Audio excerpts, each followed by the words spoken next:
welcome everyone to this first of 3 webinars on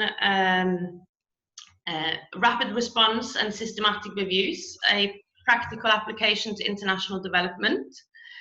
So before we get started, I'm just going to give some practical information. So if you use there is a Q&A function that you can use to add any questions that you have as we go along. This will be monitored by Jennifer Stevenson, and we'll try to kind of have stops during the webinar to address those questions. If you're having any technical issues, please use the chat function. And if you for some reason drop out or lose the connection, try and join again after a few minutes. We will share after I've given my presentation, I will share a link with all of you to a Dropbox folder that has some of the material that we will be using later on. And so just to give you a brief outline of, so we have 3 hours today, and we'll see how we go, whether we need all of that time. So first I'll give an introduction to this exercise before I hand over to Fernando Buccelli from the Department of National Planning in Colombia. So this is our partner, our policy partner in this exercise. And then I'll just briefly tell you a little bit about the evidence gap map on intimate partner violence, which we'll use as the starting point for this exercise. And then Lawrence Langer will first take us through a little bit of the kind of the theory around data extraction and management for systematic reviews. And then we will together go through and extract data from a systematic review, from an impact evaluation that will be included in our systematic review, and briefly discuss some of the challenges and give some kind of tips as you go along.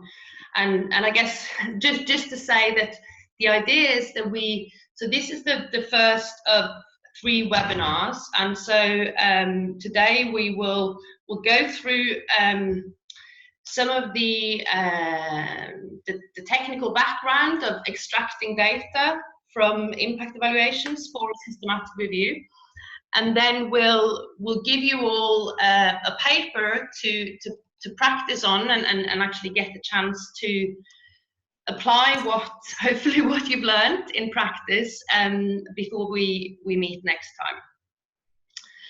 So just a little bit of background for this idea of using an evidence gap map and kind of run this exercise. So my partners in crime or for this exercise, Lawrence Langer and Jennifer Stevenson, the 3 of us have been working together for a long time on conducting systematic reviews in international development. And we see that there are 2 key challenges that we're facing. One is that we are, and increasingly, being told by funders and people who are requesting systematic reviews that these reviews need to be timely. So that means we know, and we've done experiments where we have completed a systematic review in 6 months. But to be able to do that, you need to have a large and highly experienced team.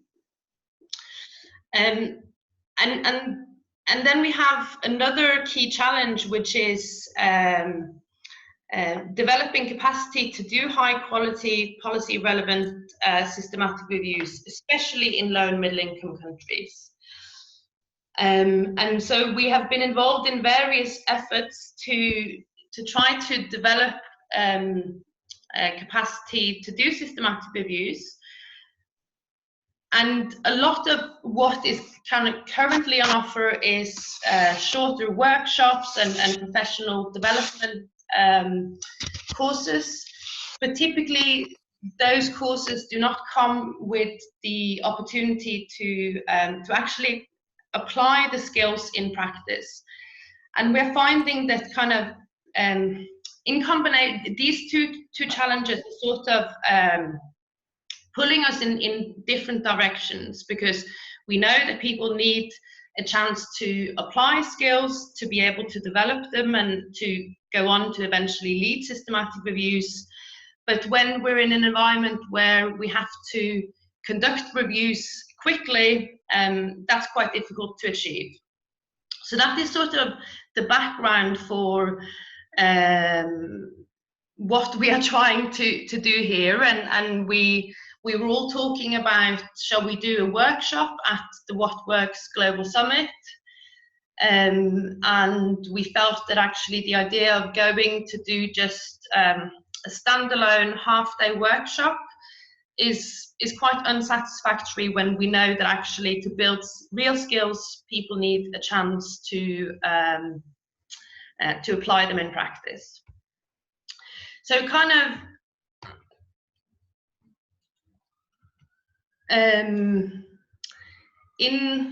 in parallel, or especially in other fields of evidence synthesis, there is this idea of citizen science, which essentially is that you take you involve volunteers and people who are not necessarily highly trained in doing systematic reviews to help with some of the work involved in conducting a systematic review. And the most, probably the most prominent example of this is the Cochrane crowd. So the Cochrane collaboration, who, as many of you might know, focuses on systematic reviews in health. They have for a number of years now developed this Cochrane crowd platform, where they have volunteers who are involved in screening and identifying randomized control trials for inclusion in systematic reviews. So this is really where we're taking a lot of our inspiration from. And so we want to see if this is something that we can use in international development. Can we use the crowd, so volunteers and people interested in developing their skills, and at the same time have the crowd work on tasks that feed into conducting a rapid synthesis. So as I said when we started, we have never done this before. So you're all part of an experimental exercise, so an experiment with a small e. And so what we want to do is to take an existing evidence gap map as our starting point, and then try to together through these webinars and the workshop in Mexico to co-produce a rapid evidence synthesis and a rapid response document, which is responding to a real evidence request. And so we've been working with Fernando and his colleagues to identify a evidence need within the Colombian government, and he will shortly tell us a bit more about that. And so really the goal is to demonstrate and test processes and methods for using evidence gap maps as a source for rapid systematic reviews. We also aim to build the skills of participants, so that's all of you attending, to perform key tasks that are involved in doing a systematic review, and also to to assess the feasibility of this idea of citizen science in international development. So then I will hand over to Fernando to tell us a bit more about the specific evidence request. Okay. So thank you, Bertie, and hi everyone, and thank you very much for attending this webinar on rapid response and systematic reviews. It's wonderful to have you here, so punctual and ready. As Bertie mentioned before, I'm Fernando Buccelli. I'm a senior evaluator affiliated to Sinergia, the evaluation division at the Department of National Planning of Colombia. I'm very pleased today to introduce this evidence request on intimate partner violence, IPV, from our decision makers. This is an exercise that we have carried on for the last month, and we hope that we can make a really good result from this exercise of this webinar. So I think that is an excellent opportunity to have a quick scientific evidence, and it will be very exciting to hear the result of this webinar and to share them with our counterparts. So basically, we prepared this presentation. This presentation is going to be very, very short. We're going to try to tackle 3 main points: the context, the research questions, and also the explanation of the request need in terms of the PICO format, to try to summarize the need to find out the evidence in this issue about intimate partner violence. So okay, so let's start. Intimate partner violence, IPV, is a public health issue, and is one of the most common forms of violence against women, and basically includes physical, sexual, and emotional abuse and controlling behaviors by an intimate partner. Intimate partner violence occurs in all settings and among all socioeconomic and racial groups. Statistics from the World Health Organization show us that 1 in 4 women and about 1 in 7 men will be assaulted by an intimate partner at some point in time in their lives. IPV refers to any behavior within an intimate relationship that causes physical, psychological, or sexual harm to those in the relationship. So some potential examples of these type of behaviors are acts of physical violence, sexual violence, but also we have other type of violence such as emotional, psychological abuse, and controlling behaviors. In the case of Colombia, IPV is one of the most critical gender equity issues that we are facing today. According to Civigila, that is a part of the National Health Institute, sexual and neglected violence is more common in young women under 10 years old, but physical and psychological violence is more common in women between 10 and 34 years old. Data collected from the National Legal Medicine Institute, that is a kind of our forensic unit here in Colombia, indicate that every 3 days a woman is murdered by her current or previous partner, and 86% of victims of intimate partner violence are women. Under this context, in 2017, an institutional and result evaluation of the gender equity policy determined that there are no specific actions of economic autonomy that are directed specifically to reduce or eliminate violence against women.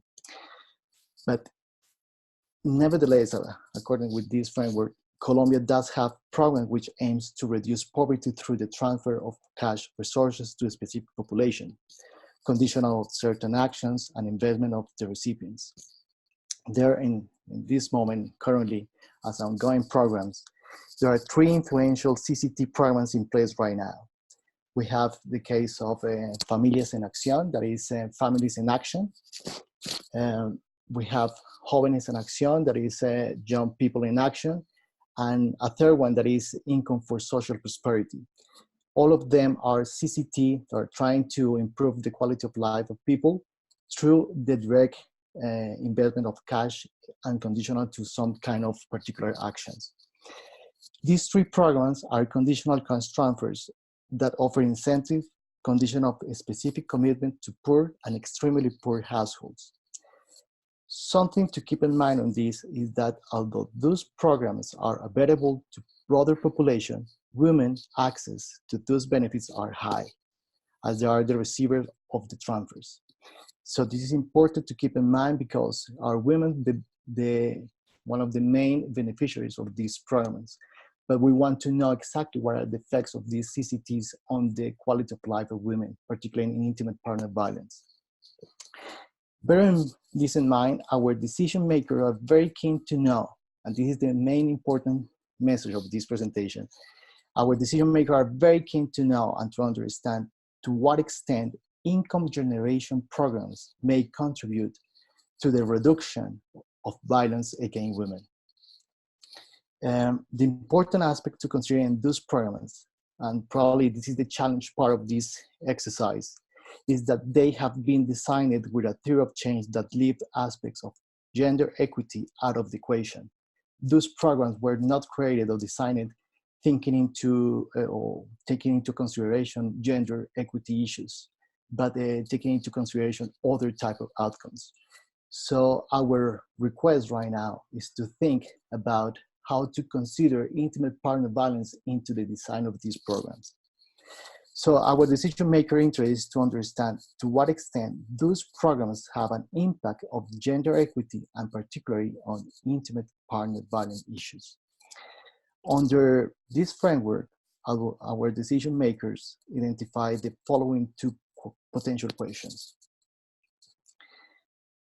We have a first potential question is, do conditional cash transfer programs affect household decision making on gender roles? We are interested to know exactly what are the effects of these CC programs in the decision that the people are taking within households, and particularly into the case of gender roles. I would say that this is a broader question, but we can go into more details into the effects of CCTs in the relation with intimate partner violence if we look at the second question. That is, what are the effects of conditional cash transfer programs as an intervention on women's experience of and responses of intimate partner violence? So I would say that this is the 2 questions that will guide us to try to identify evidence that can give us information on how to deal in the design of further gender policies that our decision makers are actually in the verge to prepare for the next year. We have 2 hypotheses which are intertwined.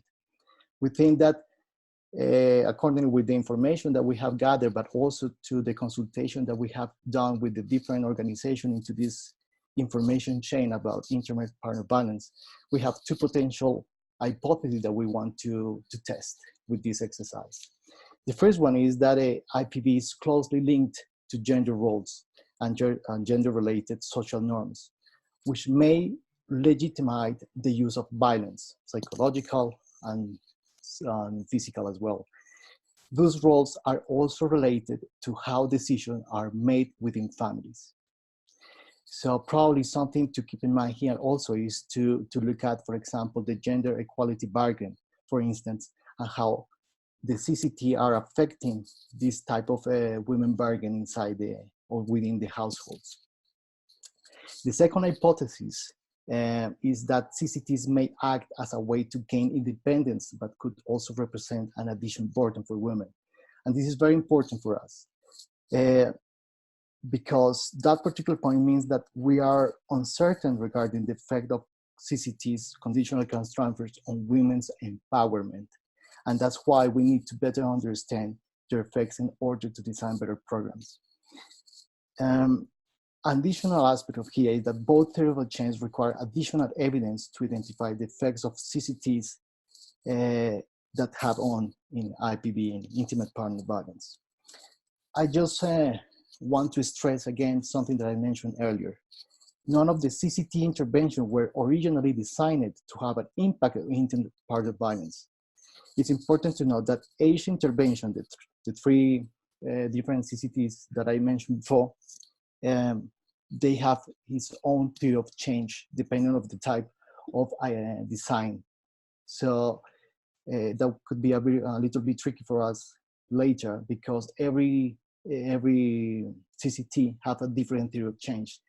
But at the end, the design of the CCT could have the same structures. So basically, we can just pay attention to the structure of CCTs as a cash transfer and see how this one is going to affect social and psychological aspect of women. Okay, just two more slides and I will finish. The public policy framework of IPV work on 4 critical areas, and I think that it's important to take into account. We are working on prevention, integral attention, access, and information. In each of these major components, there are different institutions who have different mandates and responsibilities. And for making all the things more challenging, none of them have a direct influence on the design or elaboration of CCTs, which makes things more complex. I'm just mentioning this one because probably it's important to take into account the context as how decision makers in equity policies are facing down to try to correct the negative probably effects of the CCTs on intimate partner violence. And finally, the PICO tool. So I thought that we would be interesting to show you exactly in terms of the PICO format, the intervention that we're interested on doing the systematic reviews or the rapid systematic reviews. So we have 3 interventions. We have the first intervention, that is the first CCT, that we call it Families in Action. It has its own theory of change. Familias en Acción, Families in Action is a welfare program to foster human capital, access to secondary and higher education programs, and contribute to overcoming poverty and extreme poverty. Inside that particular CCT, the input are cash transfer programs. The output are school attendance, school enrollment, but also medical appointments using these 2 areas, health, but also in school attendance. And the outcome are, in terms of the beneficiaries that in this case are children under 18 years old. We're testing the result of this program basically in the reduction of the dropout rate, but also in a better scale in terms of body mass index, which is according to the weight and the height. Inside this particular intervention, what we would like to see is how this particular intervention have an effect basically in women with children under 18 years old. They are under condition of extreme poverty or poverty that we normally measure through an indicator, we call it CISBEN.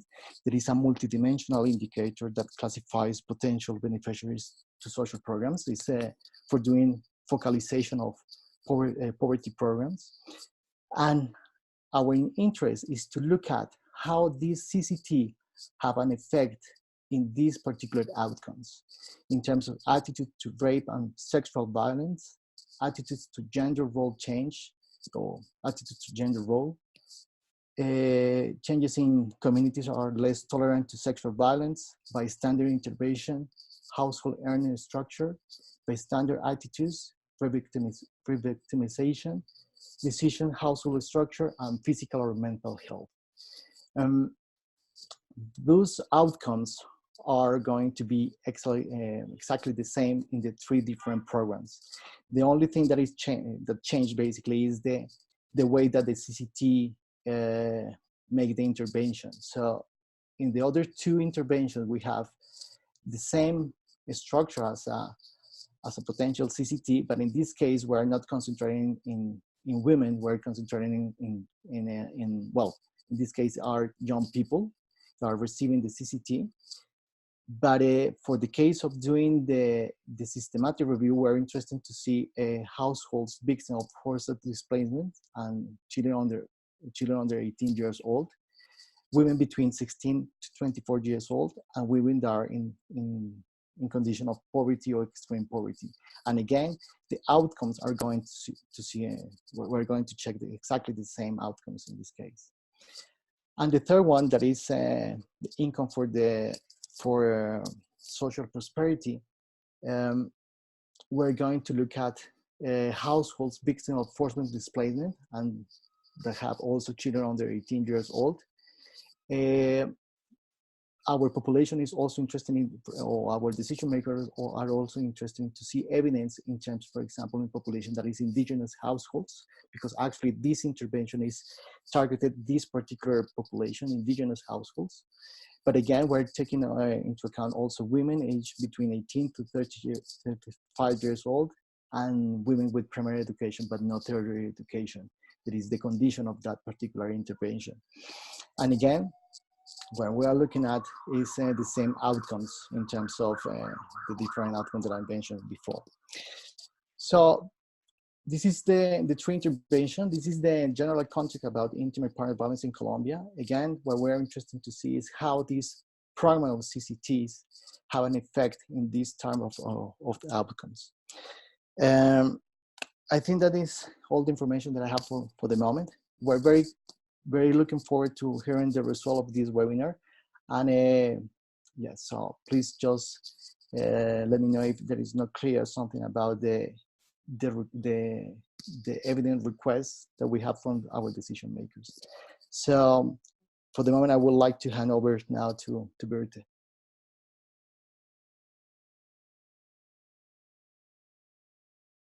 Hello. Hello. Thank you so much, Fernando. I think that we are very lucky to have such a well defined and well articulated evidence request that makes our job of responding to it much easier. So I think before we move on, there was a question about the cash transfer programs. So the question is, does the money dispersed from these CCTs go directly to the woman of the household, or can the man or other family members also receive the money? Okay, so what we know exactly is that in the intervention number 1, that is basically the 3 of them are directly, the money goes directly to women. And actually this is one of the design of the program, because they believe that women are more tidy and they are more efficient in the way that they are used the financial resources. I'm quite sure that intervention 1 goes directly to women. In the case of the intervention number 2, I think that is going directly to the head of the household, because there are young people that are under legal status. So in this case, women are not receiving directly the money. And in the case of intervention number 3, the resources are handled directly to women, in the case if they are the beneficiaries. So basically, intervention 1 and 3, the money goes directly to women, and in the case of number 2, the money goes directly to the head of the household. Great, thank you for clarifying. So then there is also a question about What is the mode of the cash transfer? Does it go through bank transfer or money, or mobile money or cash? And also, is there any follow-up or monitoring process about how the money is spent after the transfer? For the first question, basically there are the both options, because there are some people that are not under the financial sector formally, so they have the option to receive the money directly. They go to the bank and request a voucher that they can take it directly as a money, or they can have a transfer, a bank transfer directly to their account. And the second question, could you repeat me again, Bertie? Whether there is any follow-up or monitoring process of how the recipients spend the money after receiving the transfer. Yes. So So the answer is yes. Basically, this is actually the format of the CCT is conditioned to 6 months, where the different families have to show that they have been requested, for example, in the case of medical appointments, that they have in 6 month period of time, they have requested at least 2 times going to the doctor. So depending on this type of action from the household, the government will actually produce the disbursement to the family. So the conditional is that actually the condition is at the end, it's not in the beginning. So basically they have to do the actions, and after previous monitoring from the government, they will disburse the money to the household. Great. Right. Yep, thank you. So I think so I guess so this is the evidence request. I think we've had some really interesting and useful questions around the design of the Colombian conditional cash transfer programs. So really what we're planning to do is through these webinars, we will together conduct a systematic review that is responding to this request. What we have decided to do is that we will look at evidence that's slightly broader than just the programs in Colombia. So we'll look at cash transfers more broadly, and so that is kind of what the systematic review will include evidence on. And there will be, over the next couple of days, there will be a kind of short version of the protocol in the Dropbox folder where you've all got the link. The idea being that there might be findings from other programs that can be useful, in particular to inform these kind of design questions. Maybe that there are different versions of cash transfer programs that affect intimate partner violence in different ways. But then, obviously, keeping in mind the specific context of the request, this is really then what we will, in preparing our rapid response, which there will also be in the Dropbox folder over the next few days, there will be a kind of a template for how the rapid response document looks like. We will take our findings from the global review of evidence and interpret the findings and communicate the implications for the Colombian context. So I hope you all think this is clear what we're planning to do, and I think thank you so much, Fernando, for a very useful background to the and presenting the evidence request. Before we move on to Lawrence, who is going to talk us through data extraction, I am going to also say a few words about evidence gap maps and the evidence gap map that we are starting from. So let me see if I can. Yeah. Okay. So so very briefly for those of our attendees who might not be familiar with what evidence gap maps are. So systematic reviews are kind of a more specific look at the evidence and what studies find for a particular area, and typically it's limited to maybe one or two different interventions or focusing on one specific outcome. And a kind of a key output of a systematic review is a synthesis and typically also maybe a meta-analysis.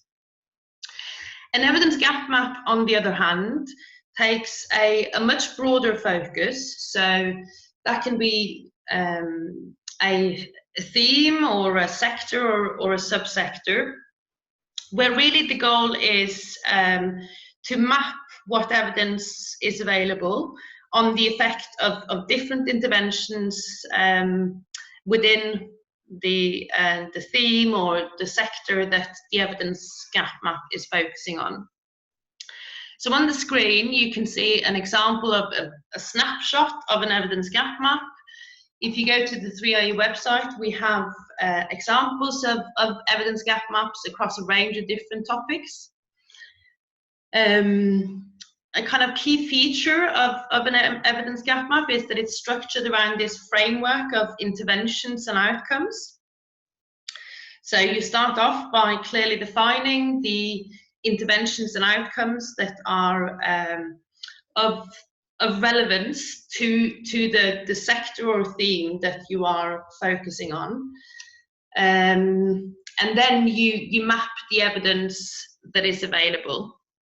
And so in this example, you can see that there are interventions are listed along the side, and then we have the outcomes listed across the top. And then we have these bubbles in the map, in this kind of matrix that is created by the framework. And the bubbles represent the studies that we have identified that address a particular intervention outcome intersection. And so the size of the bubbles represent the kind of relative size of the evidence base, and the color of the bubbles indicate what type of study it is. So in our evidence gap maps, we include impact evaluations, so quantitative studies evaluating the effects of an intervention, and systematic reviews of such studies. And so the grey bubbles are impact evaluations, and the coloured bubbles are systematic reviews. And the colour of the bubbles tells you the results of a critical appraisal of the systematic review. So it's important to note maybe that it doesn't indicate the quality of the evidence, but the quality of the systematic review based on a critical appraisal of the methods that the authors used to conduct the systematic review. So the colour is according to a traffic light system. So the green bubbles are high confidence systematic reviews, the orange bubbles are medium confidence systematic reviews, and the red bubbles are low confidence systematic reviews. And then we have blue bubbles indicating that it's a protocol, so there is a systematic review in progress. And so what is useful with evidence gap maps is that they tell us where there is evidence and where there is evidence gaps. And so in the context of systematic reviews, we often use them as a kind of first step, because it allows us to then focus our efforts on conducting systematic reviews in areas where we see that there are impact evaluations, but there are no high quality systematic reviews. And so very briefly in terms of the methods that are used in evidence gap maps. So they're very similar to systematic reviews. The kind of the early stages of a systematic review. So you develop the scope, you set the inclusion criteria, and we typically use a similar framework as the PCOS. And then we run a systematic and comprehensive search, although I think sometimes the search for an evidence gap map might be less exhaustive than a systematic review. And we can perhaps at some point discuss the implications of that for this exercise at the later stage. But yes, you run the search and then you systematically screen studies for inclusion against your predetermined inclusion criteria, and you extract data. The difference with the data extraction for a systematic review and what we're going to go through today is that for an evidence gap map, that is typically more descriptive and kind of a lighter touch. It's largely about describing what evidence is there and less about what the evidence says. And that is also the focus on the analysis that is presented in an evidence gap map. So I hope that you see the logic in why it might make sense to start from an evidence gap map. So we have already done the search and systematically identified relevant impact evaluations. And so in what we are going to use in this exercise is an existing evidence gap map that 3IE has produced on intimate partner violence. And so I hope that I can make the link work.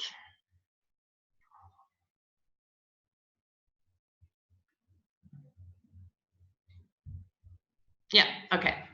So this is the evidence gap map that is our starting point for this exercise. And so the overlap between the evidence request that we've got and the evidence gap map is at this kind of the first intervention in the map. So the kind of it's a broader category, so it's called economic and income generation interventions. And so you can see here when I click on one of the bubbles that there is a range of different types of interventions, but it includes, for example, the Bobonis study on conditional cash transfer in Mexico and effects on women and spousal violence. So very sorry to interrupt you, but we can't actually see the evidence gap map. Really? No. Okay, all right, thank you, Jen. So let me see how I right, maybe I need to do okay, sorry for that. So I think, can you see it now? Yes. There we go. Okay. Great. Right. So let's go again. So here is the top kind of intervention where there is an overlap with the conditional cash transfers. And so you see when I hover over the this bubble here, so this is the effect of economic and income generation interventions on incidence or reaction to IPV. And so you can see that in the list there is a range. So this list is kind of all the impact evaluations that we identified that are addressing this kind of intersection. So it's a economic or income generation intervention that is measuring effects on incidence or reaction to intimate partner violence. So you see there are a range of different types of interventions here. So there is conditional cash transfers, there is microfinance, and so essentially what we are doing for this exercise is that we're going through the studies in this row and identifying all the studies that are assessing a relevant outcome, which will be most, if not all, outcomes here, and that is also a cash transfer intervention. So that is our kind of our starting point. So that's our studies for inclusion that we will systematically review, and there are some of those studies are in the Dropbox folder, but we'll over the next couple of days add all the studies and allocate you all one study each that you'll get a chance to try out doing data extraction on. So I think with that, I'm going to hand over to Lawrence, but maybe we can check with Jen first if there are any questions. Hiya. I've been kind of answering them as we go along. We did have one good question about whether we would find enough evidence to answer this kind of question, but I think you've shown with the map that we do have some impact evaluations in this area. We've just had another question. Are outcomes and interventions listed after going through the studies, or are there set criteria? Yep, that's a good question, and the short answer is yes, there are set criteria. So just as with a systematic review, for an evidence gap map, we also set explicit inclusion criteria before we start looking for studies and screening through them. Yeah, so yes, they were set before reviewing the literature. Great, I think that's it. No more questions for the moment. Oh, we've just got one more. How can we summarize all of our studies in an evidence gap map like this? So typically what we do is to really describe the evidence base in terms of some key features. So we will kind of report the breakdown of the number of studies per intervention outcome area. What are the types of study designs that are being used? What's the geographical distribution of the evidence base? So it's more of kind of describing the literature, and then the analysis will focus on what are the evidence gaps, and that analysis typically distinguishes between what we call absolute gaps or impact evaluation gaps. So that will be areas where, and so kind of looking at this, looking at the evidence gap map on IPV. So, for example, for bystander interventions, we see that for the outcome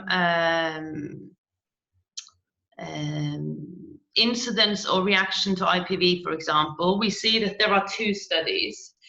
So that's an example of what we would describe as an absolute gap. So it's very little evidence, and so it doesn't really make sense to do a systematic review because there's only a couple of studies. And so the implication for a researcher or a funder or decision maker with an interest in this area would be that there's a need to do or fund more impact evaluations. And then you have, for example, here the larger bubbles, so social empowerment, skills building, awareness raising, and effects on incidence or reaction to IPV. You see that there are 28 impact evaluations, so but there is no high confidence systematic review. So that would be something that we suggest is a synthesis gap, and so that it's worth doing a systematic review.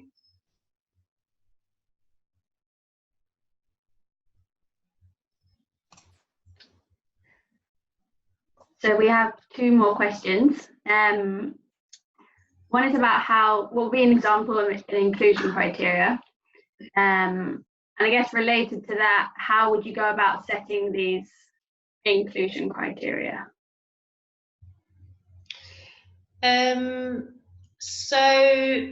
So for an evidence gap map, it's typically broad. And so Fernando went through the type of inclusion criteria that you might have for a systematic review, which is quite specific, so focusing on maybe a specific intervention, specific population, etc. For an evidence gap map, we typically start by identifying what are the key interventions in an area. So, for example, for this IPV evidence gap map, the team would have started with reading around the literature, so both the academic and policy literature, and also consulting with stakeholders. That's something that's really important both in evidence gap maps and systematic reviews, is to consult with decision makers, practitioners, other researchers, to identify what are the key interventions and outcomes of relevance. So that's kind of the first step, is to identify the interventions and outcomes. And then typically for our evidence gap maps, we have fairly standard inclusion criteria for the types of studies that we look for. So that will be experimental and quasi-experimental studies, and systematic reviews of such studies. Other criteria might be the population. So maybe you want to limit your population to low and middle income countries, for example. So that's typically what we do, but sometimes you might want to look at the evidence from any country around the world. It depends on the topic. And then sometimes you might also set a kind of cutoff point in terms of date and language, in terms of the literature that you will look at. Although that should generally be justified with, for example, cash transfer programs were only started emerging in the late 1990s. So maybe it doesn't make sense to search the literature further back than say 2000. So that's an example of inclusion criteria, and in the protocol that we will put in the Dropbox folder, we will explicitly outline the inclusion criteria for this systematic review. I guess just to mention,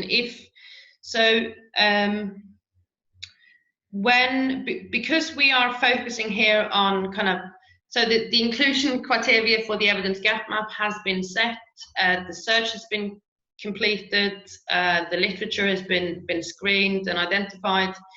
Because of that, we're not covering search and screening in this webinar series. But if that is something that people here are interested in, then we might look at doing a webinar after we've been to Mexico. So maybe we can do a poll on that next time. Right, so I suggest that we hand over to Lawrence now in the interest of time, and then we'll try and answer any other questions on the evidence gap map in the Q&A directly. Right, Lawrence, over to you. Super, thank you so much, Bertie. Good afternoon from Johannesburg. I'm Lawrence Langer from the Africa Center for Evidence. Just getting my screen up.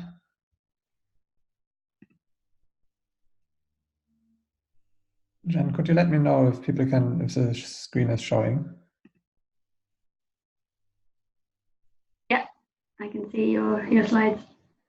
Super. Yes, so welcome again. So I will have the pleasure, I think, over the next 90 minutes to talk a little bit with you about data extraction and data management for rapid synthesis, in particular in relation to evidence maps. I think a couple of points up front.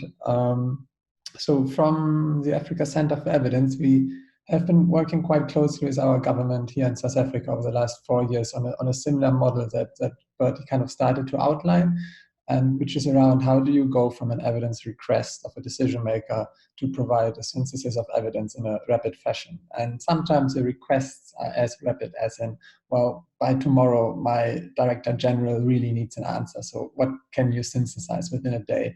Other times it's maybe 2 weeks, it's 3 weeks, a month at most. But these are really, really rapid requests. And these are really important questions to answer because we want our policymakers to use evidence to support poverty reduction and reduction of inequality. And we struggled a bit to produce these requests despite quite a large synthesis team, some of which are here on the line, Promise Nduku, Kululeko Shabalala, and Shona Potuka.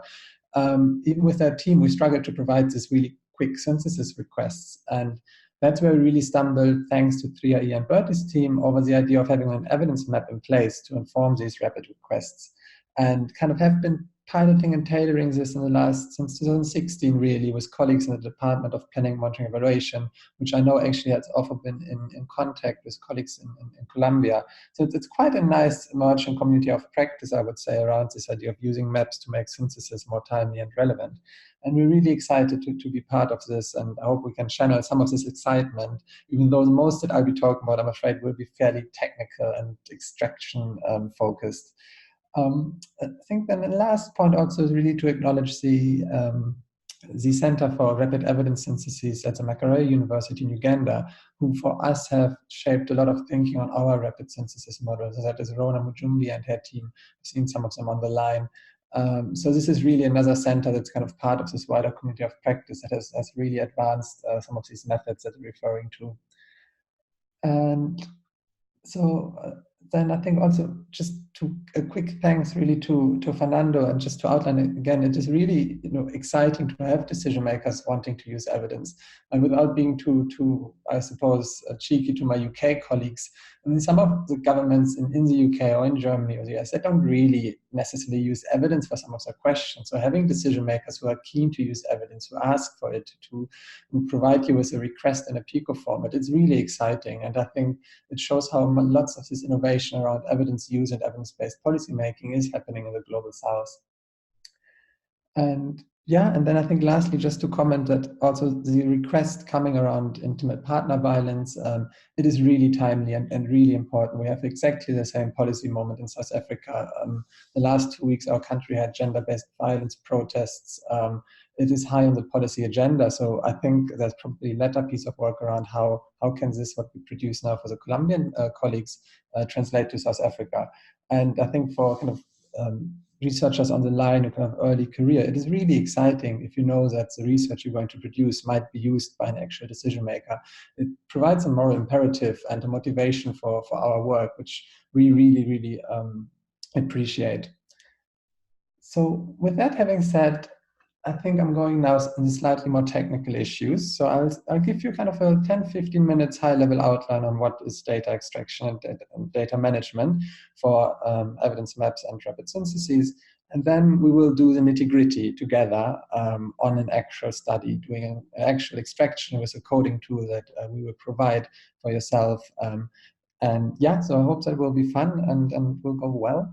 But let's start with the theory first. So on the slide in front of you, you kind of see two high-level overview slides.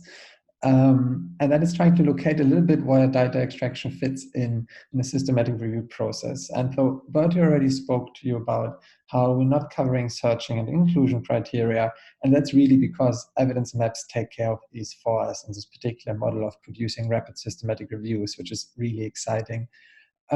But largely, so in a systematic review, you'd usually have some questions, so the first box on the left, and then you'd have your inclusion criteria, and you search for the evidence, box number 2. And then after you search for your evidence comes the process of coding and data extraction, or which you could describe a more lay term around describing the evidence. It's around unpacking the evidence that we've found, all these studies. What do they actually say? What countries are they from? What interventions do they focus on, etc. So it's really a descriptive process, a crucial process in the systematic review, but it's at the descriptive stage. And to locate it a little bit, if you're coming more from a primary research process. So in primary research, I think you have a comparable flow of events actually for your research. You start formulating your question and your research design, your impact evaluation question, for example, or your ethnography question. And then you kind of identify, well, who do I engage in this research? For the impact evaluation, that would be around like what sample to use, where to randomize, etc. For ethnography, that would be more around, well, who's the most richest sample that we can use to zoom into these questions. And you can see how that is actually quite similar to this part in systematic reviews about finding evidence, these big searches that we run. They're about finding our participants, which you would do in primary research. And so the data collection process in your primary research, for example, your survey instruments that you send out to your participant or your in-depth interviews, that is really what we're doing in data extraction and coding in a systematic review. So it is around extracting information from a respondent, with the only slight difference that in our case, a respondent is a primary research study. It is not an actual human being. But I hope that gives a little bit of help of how to locate this research step that we're going to talk a little bit more about now. So, well, what is data extraction? And I'll use the word coding from now on because it's a bit nicer on the tongue. But yeah, just to keep that in mind, the technical term is probably data extraction. Well, so coding is around collecting all data from a study that you need to conduct a synthesis. So to provide an example of a stew, it is almost like getting all the ingredients in place for your synthesis. If you want to calculate a statistical meta-analysis, you need individual effect sizes first, and these you need to calculate on from individual studies. So you need to first collect these ingredients, these numerical information from the primary studies. Likewise, if you're doing more qualitative synthesis, for example, thematic synthesis, you first would have to extract descriptive themes from each individual study before configuring them at a higher level. So a little bit, if you think of a synthesis, is the bottom right picture, this lovely, really tasty stew where everything comes together beautifully, what you've cooked.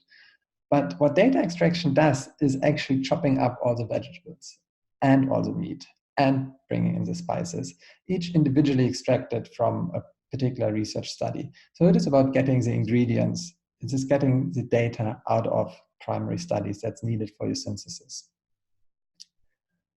Coding needs to be transparent and systematic. It's quite important. It's probably the two principles that underline systematic reviews. You need to be able to show what data you've extracted from where and for what reason. Ideally, it would be reproducible. So you need to have a really good system in place to do so. And that includes good quality assurance, because as you can imagine, if 10 people code the same study, there probably will be disagreement. People will interpret concepts differently. What is to some emotional abuse might be coded by others as physical abuse, and vice versa. And lastly, you need good data management, because if you can imagine, if we're dealing with 20 or 30 different studies and we're extracting information from each of them, we need a system to keep this all in place so that our stew actually has exactly the right amount of different ingredients going into it. And here, what we do to get this process of quality assurance and management going, we need a data extraction tool. And a data extraction tool is really like your interview guide or your survey instrument in primary research. It pre-specifies the questions that you're asking to a study. It makes sure that what you're extracting per study is the same type of information. Imagine you run a large qualitative study or a large impact evaluation, and you start asking different questions for each participant. You will get a lot of rich information, but it would be really difficult to make any sense of it afterwards. So a data extraction tool is there to mitigate this risk, to make sure we ask the right question in the same fashion, in the same format to each study, so that we can use the information that is coming out of this. And quite often a starting point for that is the PCOS that we've heard already earlier about, which structures your data extraction tool in a systematic review. So what makes a good data extraction tool? The first thing, and I'll come back to that, is that it ensures you extract data needed instead of reading the whole study. And I think my colleagues on the line will agree with me that the funniest part in doing data extraction often is a really clever professor as part of the process. Because what happens with this clever professor, she will try to read the entire study and tell you everything about, oh, how exciting the background is, and isn't this relevant to that and that. And after 3 hours, she will be still at the very same study, whereas Promise and Shona would have moved on and have coded 3 studies in the same time. Because data extraction is about getting the relevant information that you need for your synthesis out of a research study. It is unfortunately not a lovely academic exercise of reading all papers and musing about them and trying to see what it might be meaning today. That means that often good data extraction tools in whatever format have lots of binary option tick boxes, pre-selection of options, so that it kind of gives you a guide in and kind of avoids the interpretation as much as possible in the extraction process. And that is not to say that interpretation is not important for systematic reviews and synthesis. It's just that at the data extraction stage, this is not the right time yet to interpret. Here, right now, we really want to get the information out of the study that we need. Imagine again in a primary research study, if kind of halfway through your interview, you start interpreting what the respondent says and kind of start a different line of argument and reasoning. Again, it would be really difficult to use that information compared to other interviews conducted in a different manner. A good data extraction tool is usually done a priori, so it is agreed on before the coding process starts. However, there is usually a little bit of iteration throughout. And the point I would make specific to rapid syntheses, you would want to be able to conclude your study within an hour. If you do much more than that, you're probably extracting data that is more useful for proper, full-blown systematic review. So yeah, so again, poor Shona and Promise and Akuli will know how we're keeping watch on these. So then what does go into a data extraction tool? So I'm just going to give you 2 examples really, because we'll go through a whole tool ourselves just now. But it is often really the PCOS that we've mentioned earlier. So you see here one PCOS from a systematic review around smallholder farming in Africa. And just to give one example, so the concept of people in this review of smallholder farmers in Africa. And you would think you can extract that really quickly. However, actually, just around that concept, there's a lot that you can extract. You can extract the region. Is it West Africa, East Africa? You can extract the socioeconomic status of the country, low income, high income. You can extract the political context. You can extract down to the province and city level. You can extract around, is it an urban area, a rural area, etc. And that's just kind of on the geographical scope. Around the actual participants themselves, you could ask questions, well, how many smallholder farmers? What is their gender and sex? What is their age? What is their occupation? And on and on and on. So that's what kind of goes into a data extraction tool. And it depends how much information you need for your synthesis, to what extent you will go into detail into each of these coding dimensions. So for example, intervention, which in this case is training and innovation and new technology, if you have a case, a little bit as in our example, where there's a few interventions already being proposed, you probably want to go down deep into these interventions to understand the mechanisms and processes through which they work, so that you can give really granular advice on your synthesis and what is it that makes an intervention tick and be effective or not effective. A really important part in data extraction and coding is to not overlook systematic inequalities that might be reproduced in the primary research evidence base. And what I mean by that fairly academic language is that we know that there's equity issues in the primary research. Often data is not disaggregated by gender or sex. Oftentimes, marginalized groups are not separately reported on in primary research, which is a big problem because it means that the issues of these groups do not make it to the fore when we try to synthesize data. And for that reason, there's a couple of frameworks that help you think through systematically, how do you not repeat this mistake in your systematic review? How do you ensure your data extraction is sensitive to issues of equity? And one tool to use is Progress Plus. Another tool has been developed by 3IE that has been used around, and those are probably the most established ones.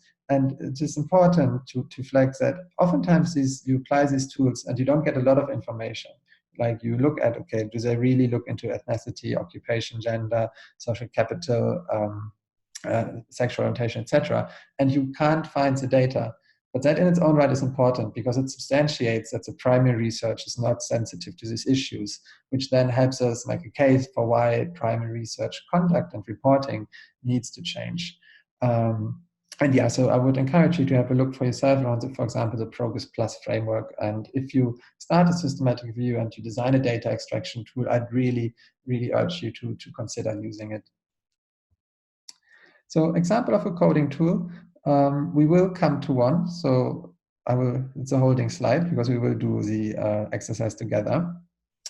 So we talked a little bit about the tool itself and what goes into it. So a little bit about the process of coding itself. So we already mentioned it needs to be consistent and transparent. On the right, you see kind of a low-tech option from, I think, a poor PhD a while back, and which is really just in a Word document applying color codes. It can be as basic as that, but there is usually good data management and kind of software options that can help with. But it really, in a way, it looks a little bit like that. Like you go through the text of a study and you apply your code to it. You usually do work in groups to some extent, at least at the beginning, and compare your coding because, as before, there's a lot of iteration and interpretation initially happening because we do not all use the same language. If I ask a question around how would you define gender-based violence, probably a South African definition of that would differ from a Colombian, would differ from a definition in the UK. And you kind of need to have a little bit of a back and forth initially to make sure you're all more or less on the same page. In terms of process, ideally you really want to extract to a level where you don't have to read the paper again afterwards, as much as you're not reading the paper, obviously, but you kind of want to go through it once, extract the information you want, and in an ideal case, then kind of park the full text and only deal with the extracted information, which is then very crucial to manage this extracted information properly. And there's quite a few different tools out there to do so. On your screen in front of you see just two. The one on the right is Epi Reviewer from University College London, which our center is using. It's been quite useful for us. I don't want to advocate for any particular tool, but I would make the case that you really do want a tool and system to have in place for this. And what makes a good coding process? In a sense, you can think ahead for if you're coding the study of the next week, like what would make it good. Well, the process should be explicit, transparent, and replicable. We really don't want to use any data in the process, and we also don't want to duplicate efforts, which is what somebody else kind of redoing if something didn't go right. Good coding allows teams to justify their decisions. Without fail, if you do a proper systematic review, people and authors will ask, well, you've included my study, but I really don't agree with how you've extracted data from it. In some really awkward cases, you might calculate an effect size on a study which is different from what the primary study has calculated. So you kind of need to anticipate that, and you need to be able to back up your decisions, which is, if you have a transparent coding process in place, will allow you to do so. And also, if you have a really good coding process, it is much easier to update the review later on. So I think with that being said, the next thing is to actually then go into the studies. Just reading the iteration again, it's not about reading studies as much as you obviously have to read paragraphs.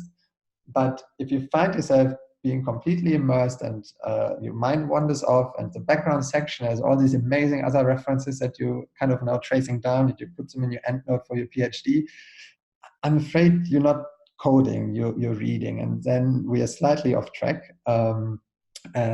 Yeah, so just do that as a note by. I think I'll stop here to see if there's any question before we go into the practical exercise itself. Hey, Lawrence, there was one question about the kind of whether the timing of 1 hour per study is influenced by the number of pages of the document. Oh, that's a really good question. My answer would actually be probably no, to be honest. As much as there is papers who are much longer and much more extensive and have more information, I think if your coding tool is tailored for a rapid synthesis, it should ideally only ask for as much information that you can easily extract just within an hour. Because if you spend much more time and you copy and paste pages and pages of information over, you will not necessarily rapidly synthesize it afterwards. So if you're being hit by a PhD thesis, which often happens in our reviews, you might have a heart attack initially that there's 250 pages. But actually, these theses are quite nice because everything is structured. Chapter 2 is a literature review. You can ignore that. Chapter 3 is the methods. Great, you get all the information from there. Then chapter 4 starts being the results. So even if the page number is high, oftentimes we find if it's nicely structured, it's easy to find the information within that hours. And ironically, it's oftentimes even shorter papers where there's no structure in the reporting that takes the most time, because you just have to basically scan every paragraph to understand what's going on. Great, I think you're good to go to the next one now. Super. So could you, Jen, just let me know when it becomes kind of readable on the screen for on your end? So it's hard for me to assess what looks good on your side.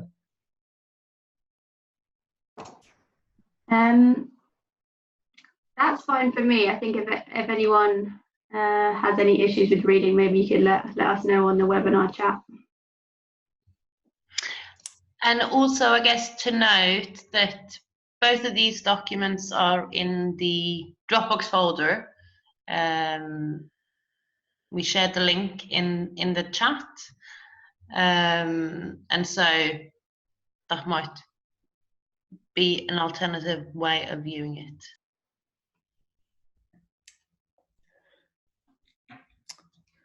Super. Thanks a lot for that. So again, I think some of the ACE colleagues on the line are really going to enjoy me trying to code a study on the spot.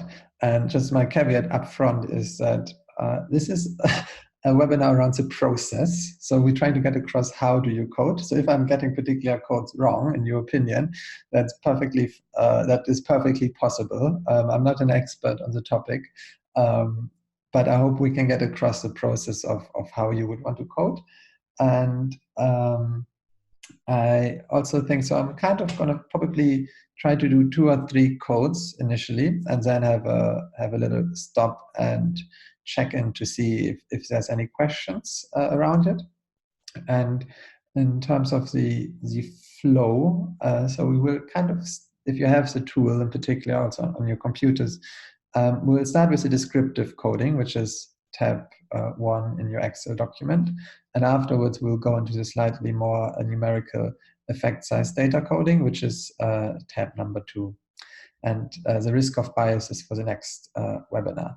So yeah, so we'll start with the descriptive.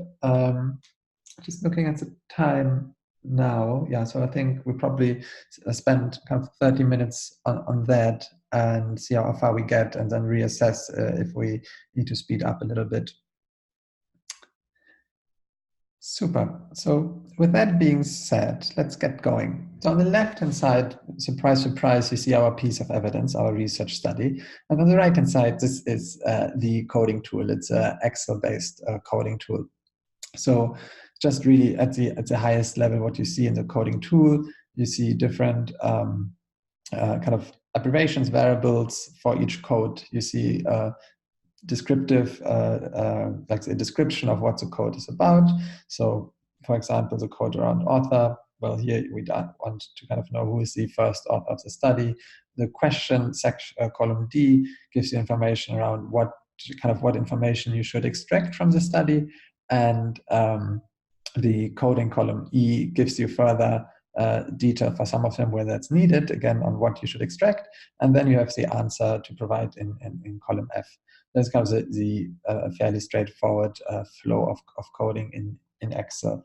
And you'll see quite often that we have predefined answers for you in the drop-downs here, 1, 2, 3, 4, etc. And that is really what we mentioned earlier. It's to reduce the time and to make sure it's replicable and consistent. Often drop-downs are a really good option in coding. And then on the left, we have our lovely study. So we have an article from the BMC, a 13-page article. So, and just to flag, there's not one size fits all approach to how do you approach a study. So I kind of will give you my usual approach, but people differ around this. So usually before I even get doing anything, I quite like to go through the abstract and to just have a little bit of a sense for, well, what is this study really about at the highest level. So I think the title gives us some form of indication. It's a study here around cash and in-kind food transfers and whether or not they decreased IPV. So kind of I'm picking up the intervention is kind of, yeah, it's this cash and in-kind food transfer, and then the outcome is IPV, which is great. It fits our scope very nicely. Then in the abstract, I just I'm curious to see what type of method it is, because it's not always in the title. So they tell me it's a mixed method study, which is interesting. And it combines secondary analysis from a randomized control trial on the impact of this transfer program and it combines this RCT data with an in-depth interview data. So it's kind of a quantitative and a qualitative component, which is a really lovely study. I kind of know from what we are coding here for that I'm currently a bit more interested in the quantitative information, and that it's an RCT. It's nice. It gives me indication that it's a rigorous study design to start with, and that it is actually an impact evaluation and fits in nicely.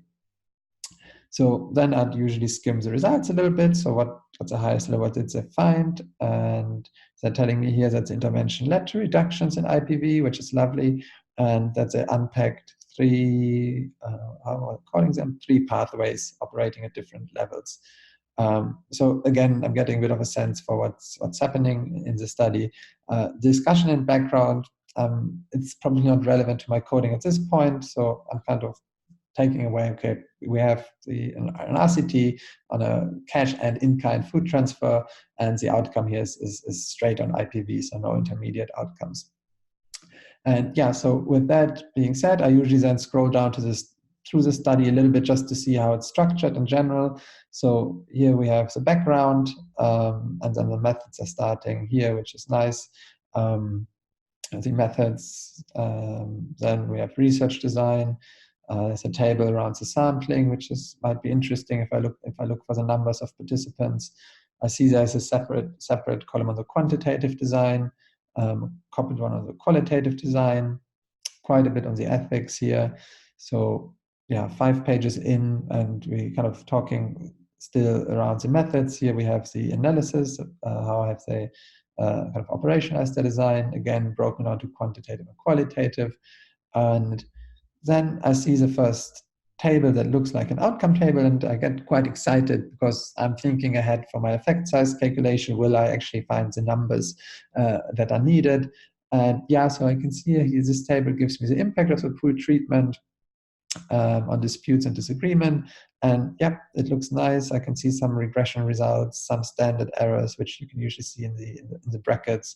And yeah, at this point, I'm happy because I know there's data for me to extract. So I'm not going to necessarily waste my time on this study because it can be frustrating if you have lots of contextual descriptive information. In the end, you have zero effect size data. Yeah, that's a bit of a letdown sometimes. And yeah, so I'm getting this sense, and then I see the results are starting here. There's more outcome tables. This is on a locus on control and happiness. The previous one was around conflict. So I see kind of what I saw in the abstract around the 3 pathways that I mentioned. They clearly seem to have a table for each of these pathways. There's a kind of a theory of change, logic model, pathway flowcharts, I call it. Again, really, I get quite excited about this because it unpacks the intervention for me and how it might lead to the actual outcome of IPV. So it's not just going to say, well, this works or this doesn't work. It gives me this nice context. So I'm quite happy. And yeah, I see there's more on the transfers. And so they're describing, here clearly comes out of qualitative evidence with quotes, and another table on the impact. And yeah, so at this point, I feel I have a fairly good high-level understanding of what the study is going to provide me with. And I see very nice also funding is acknowledged. So if I'm looking for conflict of interest data, so it's kind of, as you'd probably expect from a fairly high-ranking journal, it looks like really, really nicely put together reported information. And so at that point, I then feel confident that I can jump straight into the process itself. You will see how I've completely ignored background and discussion. And that is usually the case, at least in our data extraction for empirical synthesis, where this lovely background information of how grave the situation is around IPV in sub-Saharan Africa and what we've done in the past decades about it or not, it's all really interesting, but it's not necessarily going to help me for my synthesis. And the same in the discussion. So those are usually the sections that you really only skim through. Maybe you read the first sentence of each paragraph to get a bit of a sense of what it's about, but it's unlikely that you'll find information in here for your data extraction. So, well, back to our tool. So I will now start to go through each of these codes. And as I said before, probably stop every 2 or 3 codes. The initial ones are fairly around administrative, so I don't think we need to stop necessarily around them. So oftentimes, the unique ID is really to keep track of studies. For this exercise, I don't think we've settled on a particular system yet, but I will just call this rapid response synthesis number 1, and this is the ID of our study. And usually you'll find this information provided in how the PDF is called, for example, or in your data management tool, kind of on the what the name is given. And yeah, so that is your ID. And then the author, it says here we only want really the first author, so that would be in this case Anna Maria Buller. And as you can see here, up here in the guidance, we're very happy for you to copy and paste text directly from the study into the coding tool. So here I saw it's Anna Maria Buller. If it's a really complicated name, I might copy and paste. So here I say surname and initial, so probably I will then quickly edit this. So this is Buller AM. Oops. Super. And yeah, so comments, any general comments on the study, any uncertainties. So this is really something to come back to administratively after you've been through the study. So at this point, I haven't done much, so I don't have any comments yet, but I know that I should flag it up here in the more administrative part. Publication date, I can see this is 2016. I'm entering information here. And well, what type of publication is asked? So I have a drop down here between peer-reviewed journal, book chapter, conference paper. I think this one is fairly straightforward. It's a peer-reviewed journal, so I'm providing just the number here. And then question number 6 asks me around conflict of interest. And now I remember I actually did see the conflict of interest statement down at the study. So I'm going down back here where I was earlier. And I'll just have a little look what they're saying here. So this is a general acknowledgement of all the lovely people collaborating. Funding by 3IE. Well, congratulations to Bertie and team. Data collection was funded by CGIA. So yeah, it is fairly transparent. Availability of data and materials. It's kind of giving me information to where it's hosted. And we have the author contributions. Then we have a declaration here. The authors declare that they have no competing interest. So let's see what our coding tool wanted to know from us.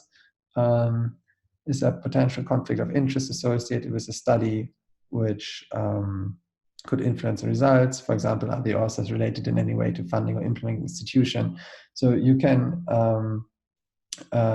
kind of see that you wouldn't always necessarily know that, but seeing that this is a journal and they've kind of made explicit declarations that there's no competing interest, and they've made it clear who's funded the study, including 3IE, who has a good reputation to be a very transparent and ethical funder.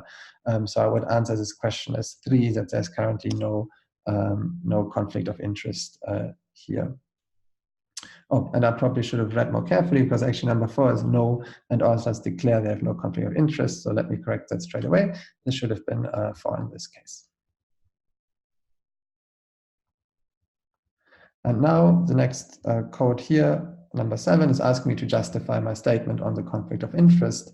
So the reason for my answer provided, it's an open answer. So I will just say here, data authors provide conflict of interest statement, funding transparent, data stored open access. That kind of gives a bit more of a rationale for how I've arrived at my kind of conclusion that there's no conflict of interest. Another administrative one is around the language of publication. I think in this case, fairly straightforward. This is English. And this kind of takes us through the slightly more boring, but also fairly easy administrative codes. So I'll stop here for a second to see if there's any questions on the kind of the more administrative type of codes that we just went through.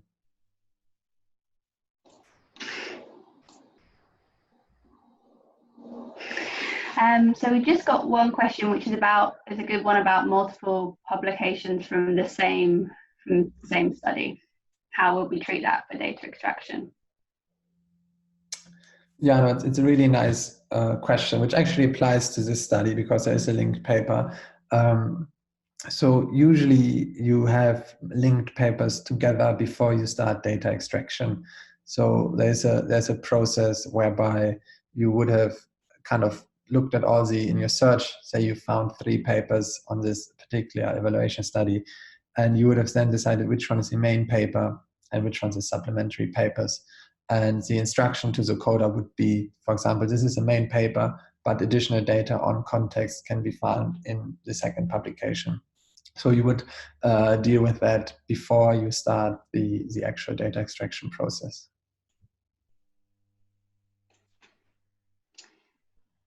I think that was it. That was the only question. Everything clear so far? Super. Okay, so the next couple of codes is really around understanding the intervention well. And you've kind of seen already in Fernando's presentation how much thinking already has gone into the different types of interventions and the theory of change behind them. So I'll now start to quickly go through the intervention codes first, and then we'll see what we can do in the paper about it.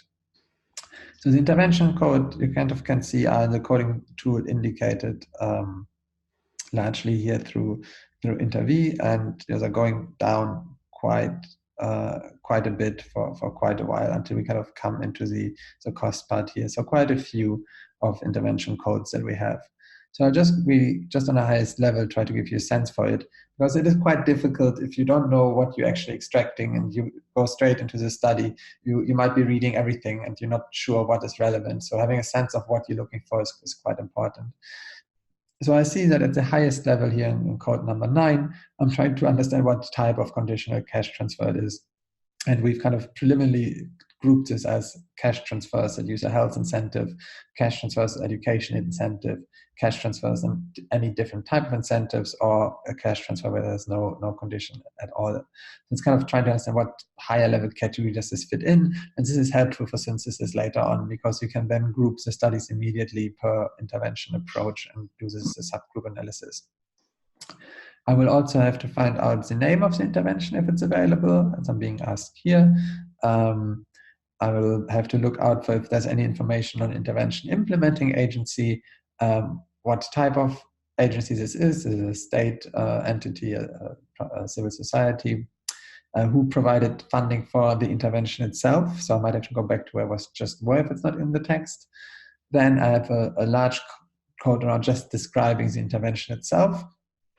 Slightly more specific codes around what kind of is the cash incentives and who's getting this cash incentive, the scale of the intervention, if there's any other additional components. So you could see, for example, how a cash transfer program might be coupled with a training program to provide skills and awareness.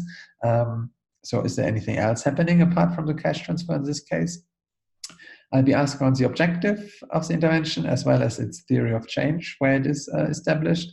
I have to look a little bit out for how they're going to target participants to be part of the program, date information, and then lastly around the kind of the whether or not the implementation has been successful or not, which oftentimes, unfortunately, this information is not readily available, but it's quite important to look out for, has the intervention actually been implemented as assumed initially. So with that in mind, let us go back to our lovely paper. So currently at the bottom, so let me go back here to the top. Okay, so now I'm kind of have to start to skim through where will I find the relevant information. So as I said earlier, in the background, I'd usually just skim the first sentence and see if the paragraph is going to be any relevant. So I'm seeing here international data. This is international data on the issue of IPV. I can ignore that. This is around how cash transfer programs have kind of been implemented across different regions, but it's not specific to the program being evaluated here. So again, I'm skipping this. This paragraph starts with from a theoretical perspective. So I know my professor is going to be really excited, but I'm probably not going to need it necessarily. Then this last paragraph talks about growing literature on the impact. There's a gap. So they're substantiating here's a gap for why this evaluation was needed, which is quite nice. I also see that there was an original impact evaluation, a cluster RCT, found that the overall targeted woman, so sexual violence was significantly affected here. So, but again, it's not specific to this study yet. It's a different study. So then I'm going to the methods, and voila, now I'm very happy because I can see, well, the intervention is being described here, which is obviously lovely. Oftentimes I'm not that lucky, but so here I have a dedicated section now on the actual intervention. So, and well, seeing that I've been asked to kind of I have a whole code in here around, well, how is intervention being described? So I'm kind of seeing how long this paragraph is and whether or not this provides a good description that I can just copy and paste. So yeah, so I think seeing that this is key, we can probably just all read the intervention quickly together for the next minute or so, and then I'll start extracting.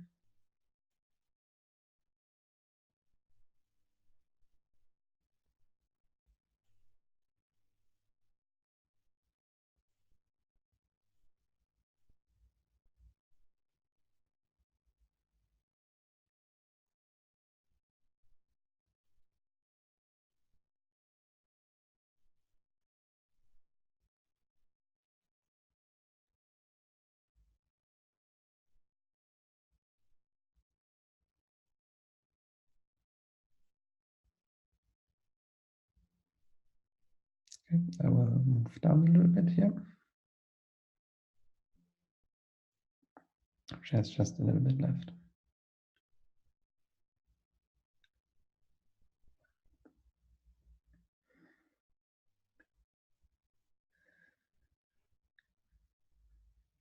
So by reading this, I am already being reminded of the question that we had earlier. So as said, there is a linked paper here. So this indicates that there's a second paper that talks about the intervention as well. Number 19. We have prepared this paper. I'm not sure we'll have time to go through it, but it is this paper here that I just quickly highlighted. So from a process perspective, if you encountered this, probably your team would have linked this paper to the study that you're coding. And then after I would have finished coding this paper on the information I have here in the Bulla study, I would then go into Hydrobo and see if I can supplement any information that I didn't find here. But I think for the purpose of this exercise, we will stick to this particular study. Okay, so as you can see, unfortunately, the information is not necessarily in the format where we would ideally like to have it, how our coding tool is working. So I'm going to go up and down a little bit between the different codes. So having read this, I felt that the most relevant information, whether this intervention is actually being described, kind of starts from here where it says the program targeted women, gives me the size of the transfer, then it tells me exactly what went into the kind of the in-kind transfer, how the voucher was usable, whether or not it was kind of the whether the transfer conditional on the attendance of monthly nutrition workshop. So this I find is really nice information around kind of a high level description of the actual intervention. So this would be in this case code number 14, and I can, as you can see, it's an open answer. So I can just copy and paste the information here. Quickly we'll grab the last bit of the sentence here as well.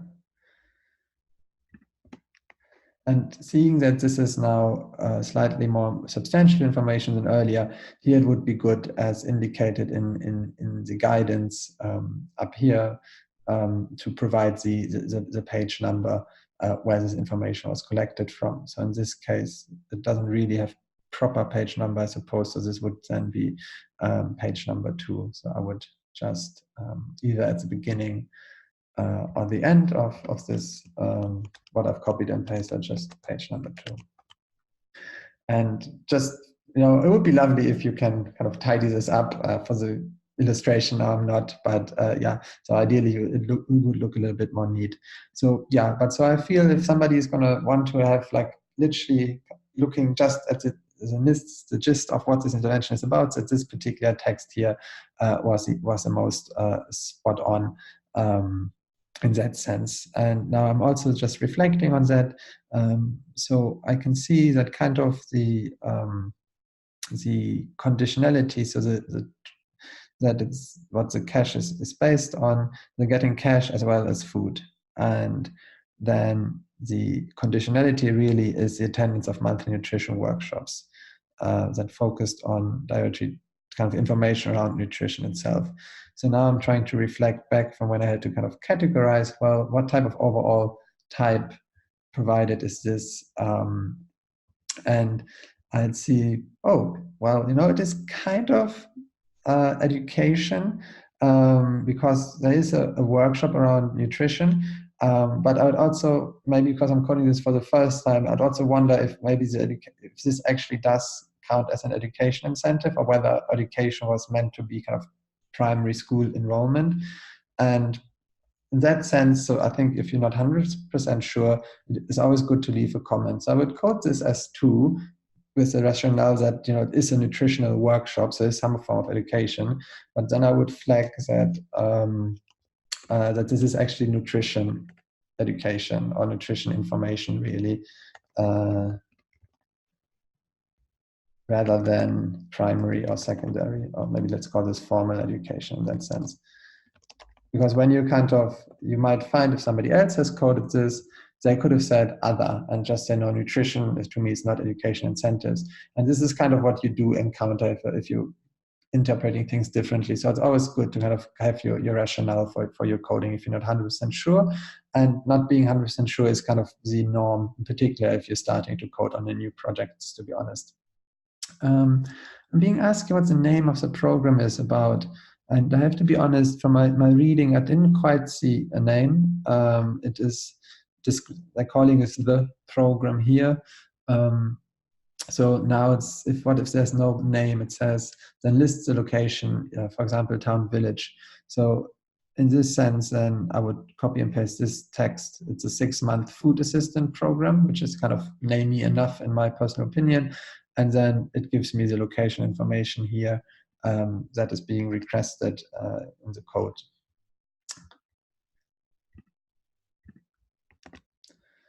And again, for this particular, I would then provide the page number. So this is page number 2, as before. And okay, so we're kind of going through this. So the next question now is the implementing, and who's implementing it? And this is nice because it's literally in the first sentence. So it's I believe this is the World Food Program, if I'm not mistaken. But I'll just, for now, just quickly put this over here. Oops, my apologies. I'll double check that now.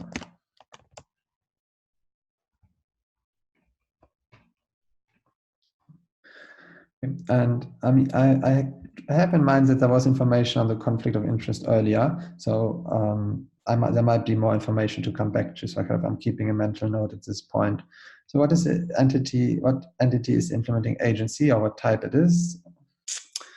Well, so now I think we have the point where you have to iterate on your coding tool, because I suppose this would probably be more like an international intergovernmental organization. So that would probably be an IGO, something like if I get the acronym right here, I'll check just now. And if that's the case, so if the coding tool has not been set up properly, which I haven't done in this sense, I would then leave a message to kind of whoever is setting this up that there's missing drop down for international organizations.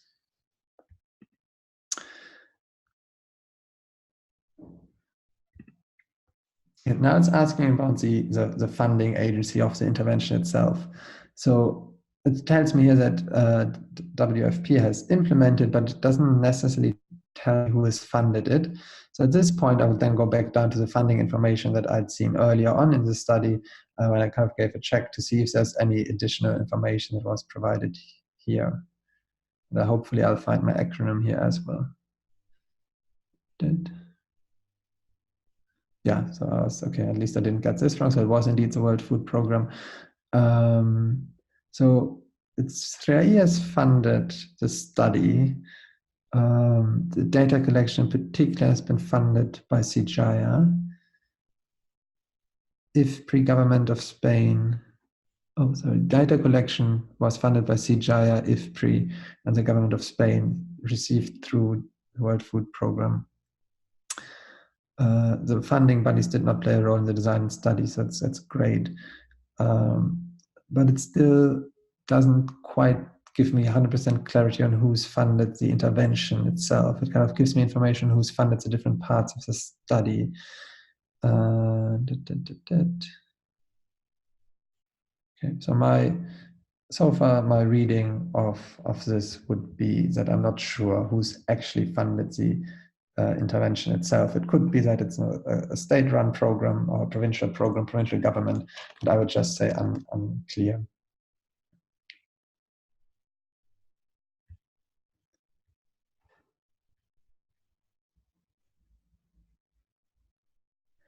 Okay, so I think this is a good point because scrolling up to just check in quickly if this is making sense so far and if there's any specific questions. So there is one question at the moment about why would we be interested in collecting information on the name of the agency that's delivering the intervention? I think it's partly around kind of understanding the conflict of interest and risk of bias. So that's one line of thinking. So if kind of the implementer is the same that's evaluating. So for example, say 3IE is evaluating and implementing, that's a bit of a risk there. And I think the second line of argument is trying to understand like who are the key players and might be interested to have transferable lessons. So you could find that a particular state government has been very active, and so say the South African government doesn't have anything in place around programming, but based on a systematic review, I can see that the kind of different provincial governments in Colombia and Chile in particular are doing this type of work. So it then helps me to point my South African government colleagues to these entities. Or if you look more in the private sector, civil society, if you find that the NGO is particularly active, again, it might be then something that you identify to support you in your own implementation. And I guess, Lawrence, maybe to also add that sometimes we use this to identify, we want to know exactly what the program is, because we, as part of doing the synthesis, we want to go beyond the information in the impact evaluation and go and look for program documents and process evaluations that we use to provide data for a mixed methods review.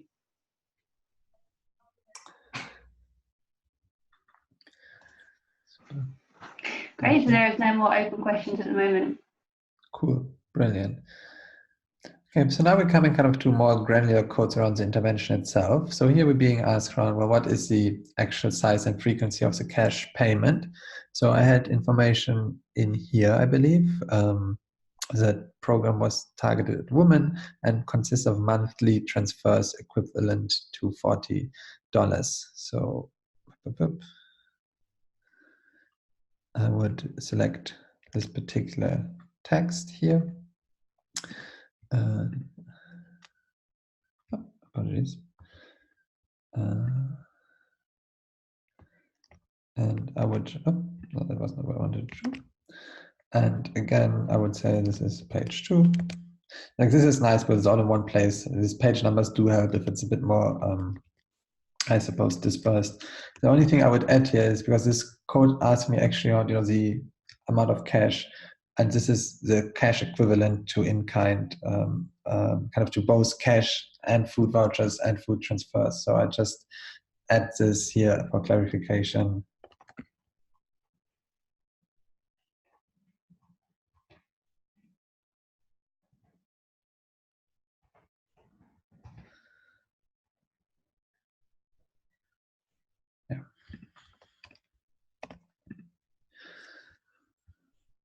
And then the next question is, who is the recipient of the cash payment? So it tells me that it was primarily targeted at women.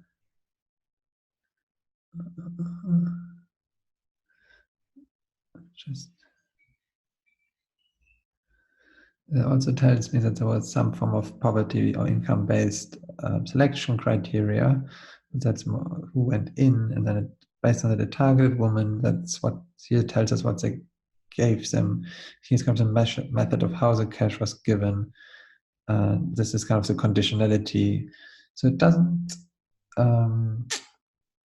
quite give me straight information of who is the recipient of the cash transfer. So I know it's targeted women, but doesn't say if that is universal. So it's a bit, at this point, kind of on the, I can't quite select just female-headed household here or male-headed household. And so in that sense, I would probably, for now, code this as 3 as other, and then kind of, in a sense, say that the program was targeted at women.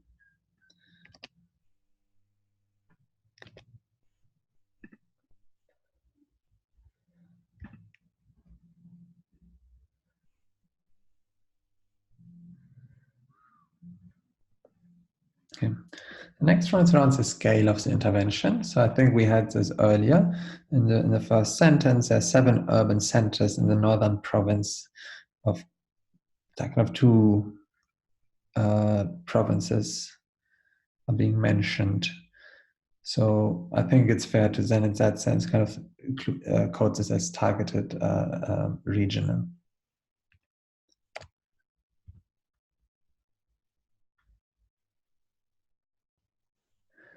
Then there is a question on the additional intervention components. Was it just cash transfer? So if we read through closely, so here we have the cash transfer. Here it kind of tells us what exactly the food items were, how the food voucher was redeemable, how the cash was used. And then the conditionality is monthly nutrition workshops that focused on dietary diversity. So in that sense, there's not necessarily a formal second program component, but there is a conditionality of the nutrition workshops, and I think that's probably good to mention here. So I would say conditionality is attendance of nutrition workshop, and this is kind of page 2 and 3.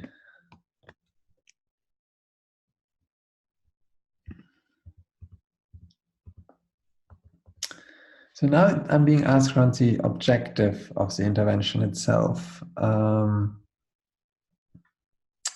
I'm going back to my information. So here they give me a little bit of implicit information that the program is meant to assist Colombian refugees and poor Ecuadorian households in particular. So that is a kind of, it is not a very granular objective, but it gives me some form of information at least.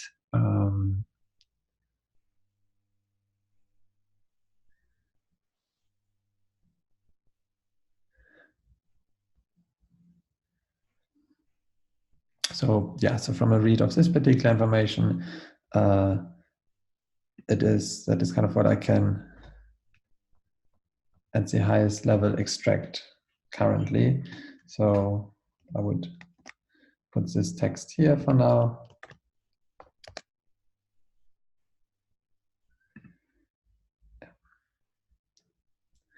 And what is, for example, interesting to note is that as much as the study is around reducing IPV, it does not necessarily mean that the intervention objective or head is aligned to that. So intervention might have been about something different, and then later on we study it's a particular objective of our map and our synthesis. And then in terms of program theory, so we kind of have looked through this. There's currently not really any information here, but I did see a diagram further down below. So for now, I'll just not fill it, saying that basically I don't have information at this point, but I will check after I've been through the whole study whether or not I maybe find different information here. So here we have then slightly more detailed question on targeting.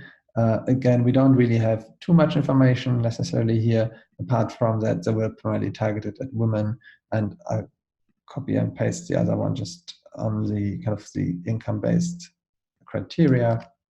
So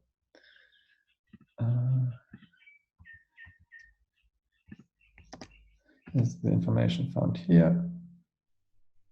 What did I do here? My apologies.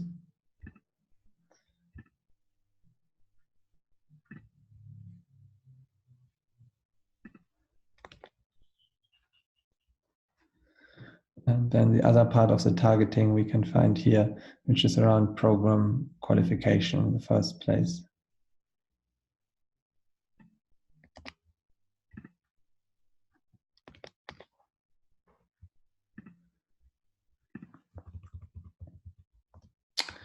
Super. Then we know about the intervention start.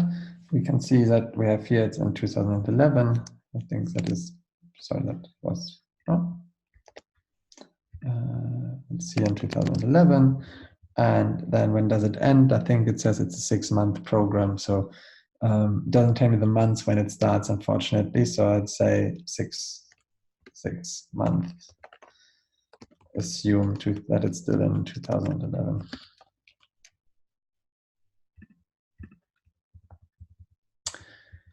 And then the very last questions are around kind of implementation, both kind of, is there any information on implementation, fidelity, and service delivery quality? So from my reading currently, I haven't seen anything, so I will code this at 2, which means no. If I find information further down below, I would then kind of change this coding. And the next prompt is, had I found implementation fidelity information, then it's to copy and paste it here. Likewise, then I'm being asked, is there any cost data of the actual program? Here I only have the number of the amount of the cash transfer itself. So for now, I'd probably have to say no, that this information is not reported. And again, kind of number 27 is then a prompt to unpack 26.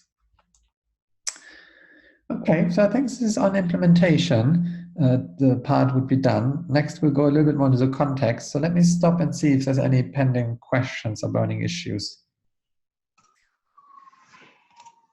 No questions. Super.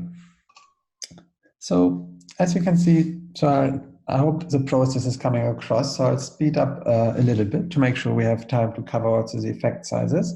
So again, there's a kind of a bunch of context codes around the region, the country, socioeconomic, the detailed location, the detailed location linked to the actual intervention, and then the location of the study itself, and also context around the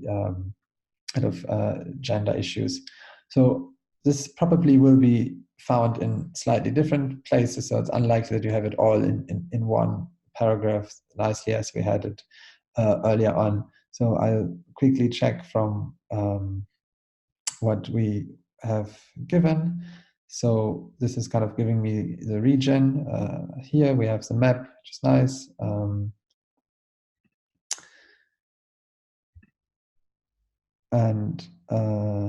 So we have the text here. So I'm going to get, so my assumption is currently that this is in Ecuador, if I'm reading this correctly. So it's Colombian refugees in Ecuador. Let me just double check that I'm not confusing anything based on this text. What we said here, if we have it in the abstract, a bit more specific. What does it say? A randomized control trial of cash on the northern border of Ecuador. Yeah. So kind of the location, the country here would then be Ecuador. Just a good starting point.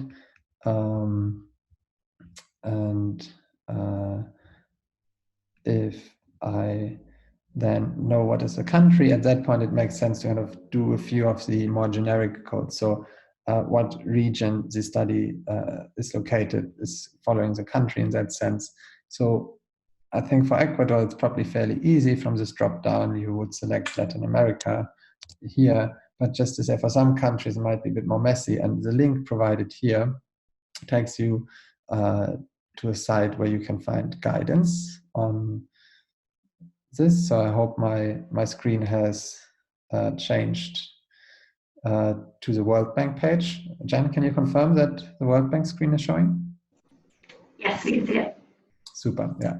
So here, this is where you find the secondary information. So the world by income and also the world by region according to the World Bank classification. So you see Latin America in this map. And yeah, so then you can kind of check whether or not your study, whether your assessment is right. So yes, Ecuador was luckily in Latin America. I didn't get that wrong. And then the other question earlier on was around kind of what socioeconomic outcome, income level. So again, I'd have a little look for my country here. Ecuador is being categorized by the World Bank as an upper middle income country. So I'm then going back and conclude these codes. So this was a question on socioeconomic. So this would be a 3 in this case. And then the last question that is kind of dealing on the secondary information is around gender context. We're using the global gender gap index to give us a bit of a sense of the gender specific context. So again, I'm going to a secondary source, which hopefully is loading.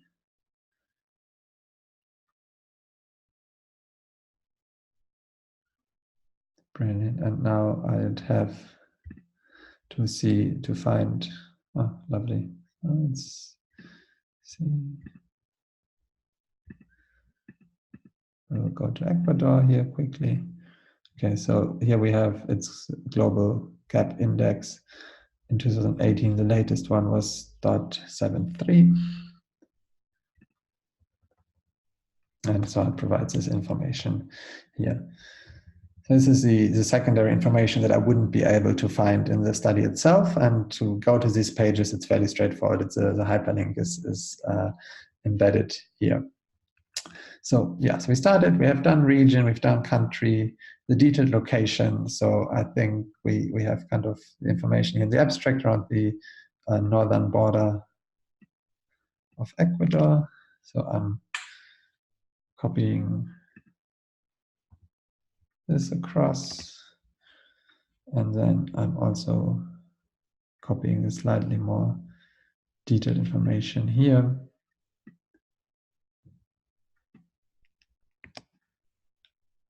This is kind of page 1, and then this is page 2. And then what is the location of the study, urban, rural, or peri-urban? Here it mentions to me that it's 7 urban centers. So I would quote this as urban in this instance. The gender context we've tackled, and then there's questions around any other context. There's questions around the specific household characteristics and the actual targeted, the target population. So in a sense, I feel I have to go now a little bit further into the study, because oftentimes some of this information is actually reported in the results. So you might have a summary table of the descriptive findings where this information is recorded.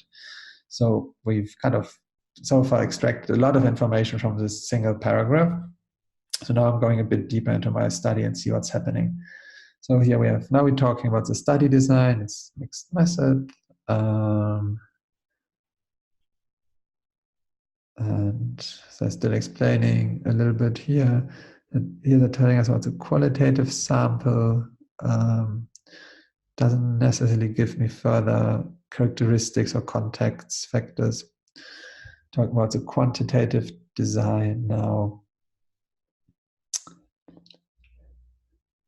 So here I can see how it's been clustered, how long the study, not necessarily intervention, was running, how many household was surveyed.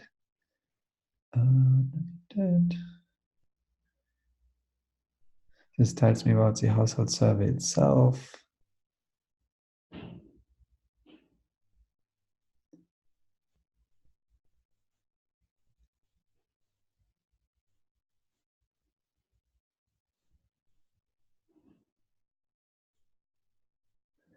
So here I'm getting a bit more information on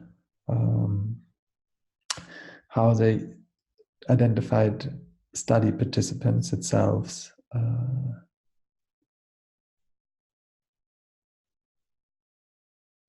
So which is unfortunately not necessarily the same as the target population of the intervention. So it's slightly more around the sample itself. And so it's kind of, so you're not necessarily getting more information here. We talk about the qualitative design.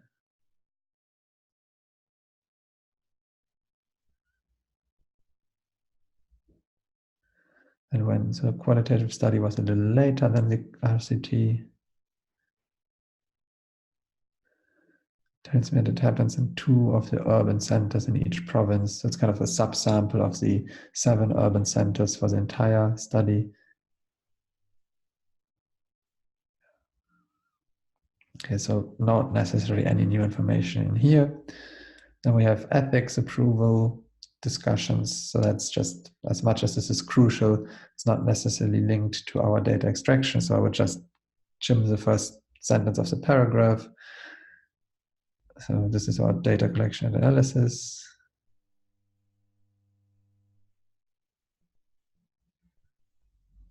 And this is how to protect interviewers. Yeah. Then we go into the analysis, where I can understand. So this is about how they integrated it. Here's a quantitative analysis using the different mechanisms.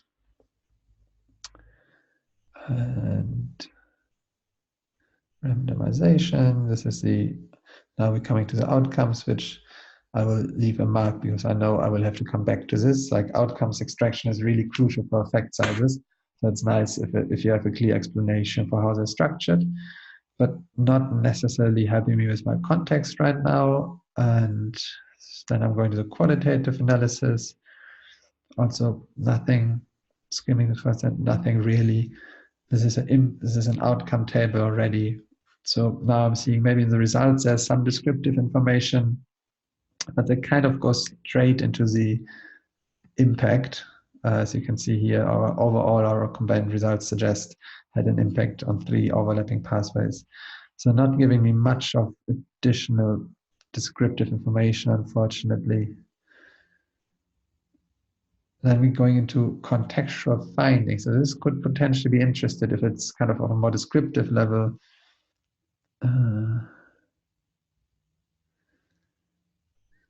Yeah, so this seems to be I'm starting to think this might be relevant to kind of other contexts. Please provide any other additional contextual information. So it's talking about numbers of women and individual reports that we had fairly high kind of instances of IPV. The numbers given here. What the common triggers were.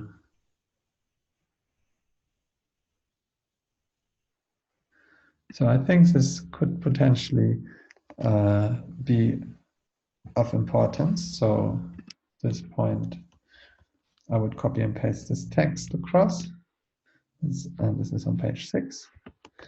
It is usually a good approach to be rather safe than sorry. So if you extract too much, you can easily ignore information. Whereas if you haven't extracted enough, going back to a study and re-extract is quite frustrating.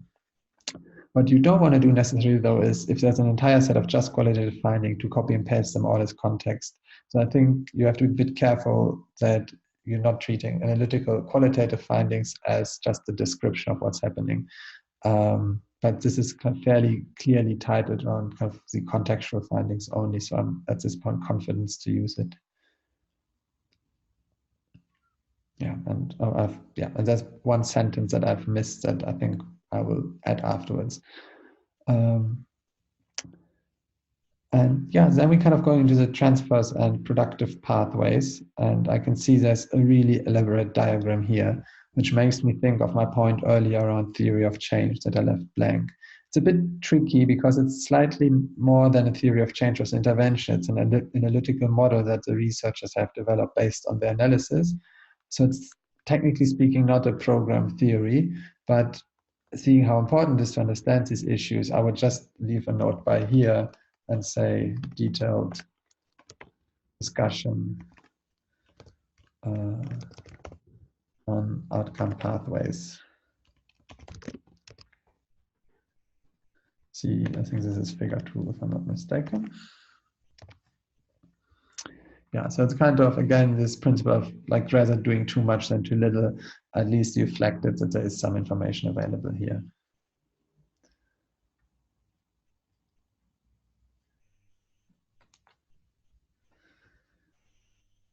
Okay, so I'm kind of going back now to see, because I'm in the findings now, fairly deep already.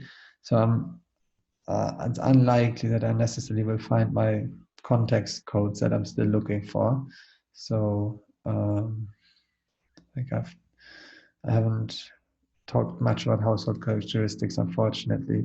I haven't looked around target characteristics apart from what I've put up there already, which was up there initially. If you remember, we had the targeting criteria, so how were people chosen, and this is more on the actual characteristics of the then targeted population. So yes, I've targeted women, but can you give me the breakdown? What's the average age, ethnicity, etc.? So it's kind of what I would be looking here at 36. And currently, I'm not quite seeing this information, unfortunately. And yeah, seeing that I'm very deep into the findings, the qualitative findings now, I'm kind of at this point resigning myself that unfortunately, as far as, and I might have obviously overlooked it in this exercise, but no, I didn't see necessarily anything. And it's important to not necessarily leave it blank, because afterwards, sometimes you can't remember, is it something I forgot to do, or is it something I've actually checked? So I would then put here, no information identified. And the second one around here. So now the last question here is around the equity focus. Is there any consideration of equity? For example, are outcomes reported separately for different groups? Which is really an open question. So to me, there's really, I saw two dimensions more or less very early on. So I saw that there was a focus, I believe, on refugees, and so you have refugees as well as particularly poor households. So knowing that people could interpret equity differently, I would put this information here, focus on refugees and poor household. And seeing that gender often is also part of equity, I'd mention that the transfer was primarily targeted at women, which for this particularly study is probably not surprising, seeing that that's kind of our scope. But in a review where you don't necessarily look at gender, this would still be important to record. Okay. And so in that sense, that would then conclude my my more kind of contextual quotes. And yeah, I have a few left here to finish, but just to check in if there's any questions, or whether or not I've missed anything maybe that you read, seeing that we have the study too that I should have coded. Hi, Lauren. So there's one question about what if the location is not one country, but a number of countries? Oh yeah, that's a good one. So in that sense, you then have to list the multiple countries. So where's our country code? So you'd have to list the multiple countries, and then kind of in here, you would list if there's different regions and different income groups, kind of list the relevant ones that apply to each country.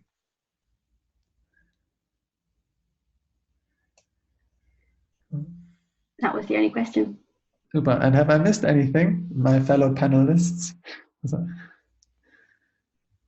No, fantastic so far. Very thorough. That's good. Yeah, I'm sure great Promise. Great. I'm sure Promise and Sean with me doing this also. Super. And that can be almost through the last part, and then we can move to effect sizes. So the last codes around kind of the outcomes, and then some descriptive codes. So I'll come to the outcomes. We have the study start and study end, and I remember seeing this in the methods earlier. So let me just try to track it again. So it was March 2011 for the study start, I believe. And then for the study end, October, November. Oh dear, what did Excel do now? Okay. Oh. Okay, I will not fight. I will fix this later. This should be March. And so we have the length. If we have March, April, May, June, July, what comes next? August, September, October, November. So it's kind of 8 or 9 months.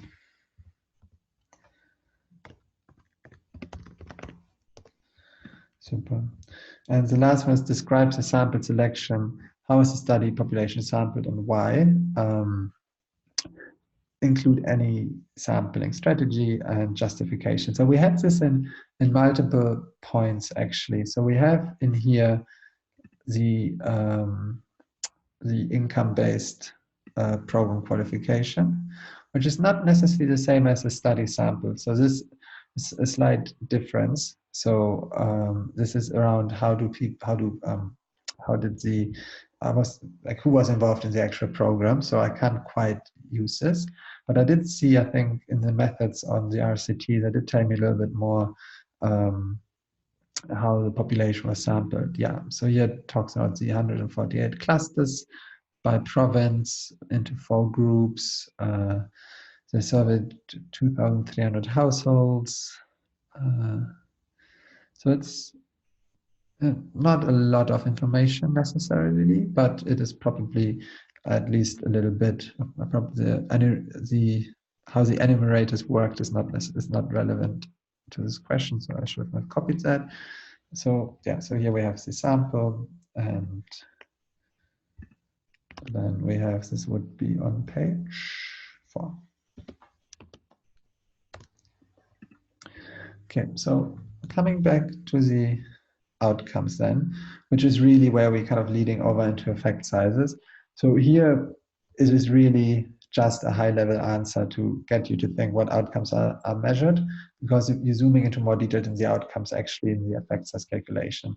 So what I would extract here, just kind of for your own thinking, is the information that I think I flagged earlier to myself, to remember that we have these nice this nice 4 groups of outcomes. And so I would literally just take these for now and copy and paste them across.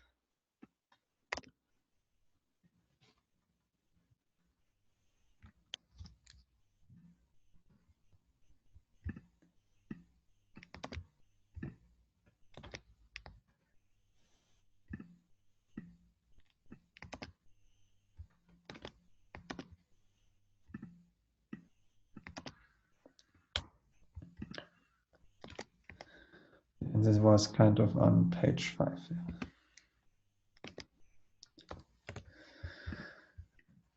And then there's a question about unintended adverse outcomes. So I did see, this is information that you find in the results sections. I think I tend to recall I saw something.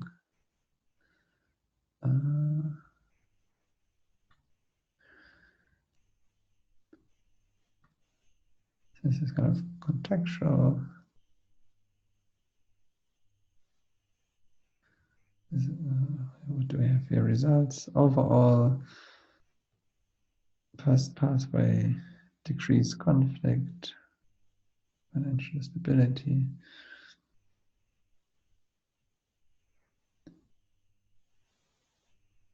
Oh yeah, so we also potentially examine potential risk mechanism mentioned in the literature to increase violence. These included man-decided it.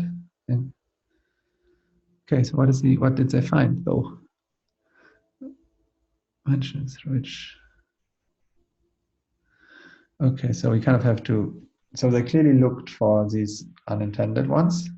Now we just need to find the relevant text where they report on them. So let's, in the interest of time, see what happens if I check for alcohol. It's coming back here.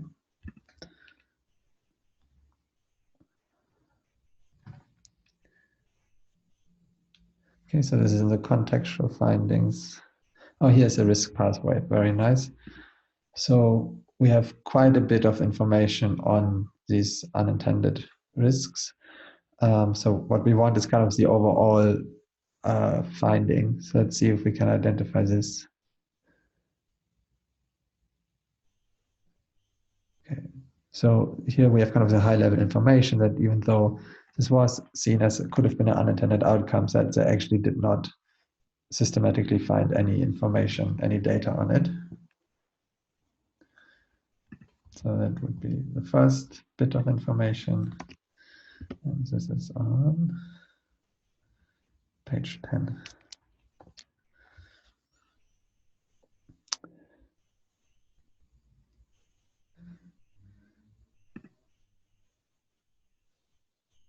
Here's then some information around the alcohol consumption.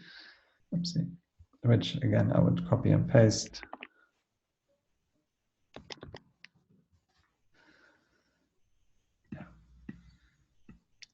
And I think, seeing that that concludes that section,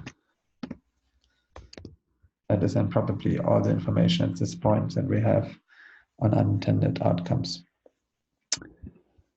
Okay, so that was, I think, a fairly quick and easy section. I'll be moving now to the effect size data, which is going to become a bit numerical. A quick check-in if there's any burning questions.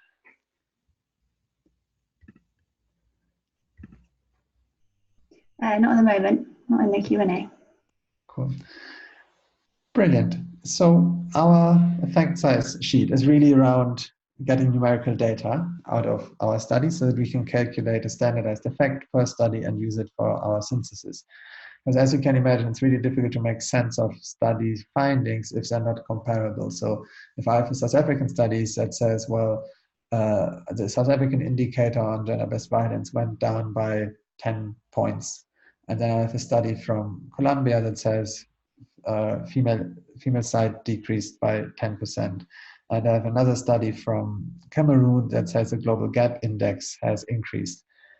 They kind of all report on the same issue of gender-based violence, but it's really difficult to compare what they mean and what is a more significant effect than the other. So that's why we're trying to calculate standardized effect sizes per study. And that there's a particular statistical technique to it. We usually use standardized mean differences. And the actual nitty-gritty of this, I think Jen is giving you next week or 2 weeks' time. But you need to extract data points. That's a crucial bit. And extracting the data, you don't need too much stats knowledge. You need a little bit, but I don't have a stats degree. And I think apart from Promise and Cooley, probably, okay, they do. But you don't need advanced stats necessarily to do those extractions. So we'll go through it at a high level, but don't feel intimidated at all. This usually requires a lot of on-the-spot Googling, and I think most of us reviewers have learned this on the go rather than having formal education on it. So, well, the first questions are around kind of study design, right?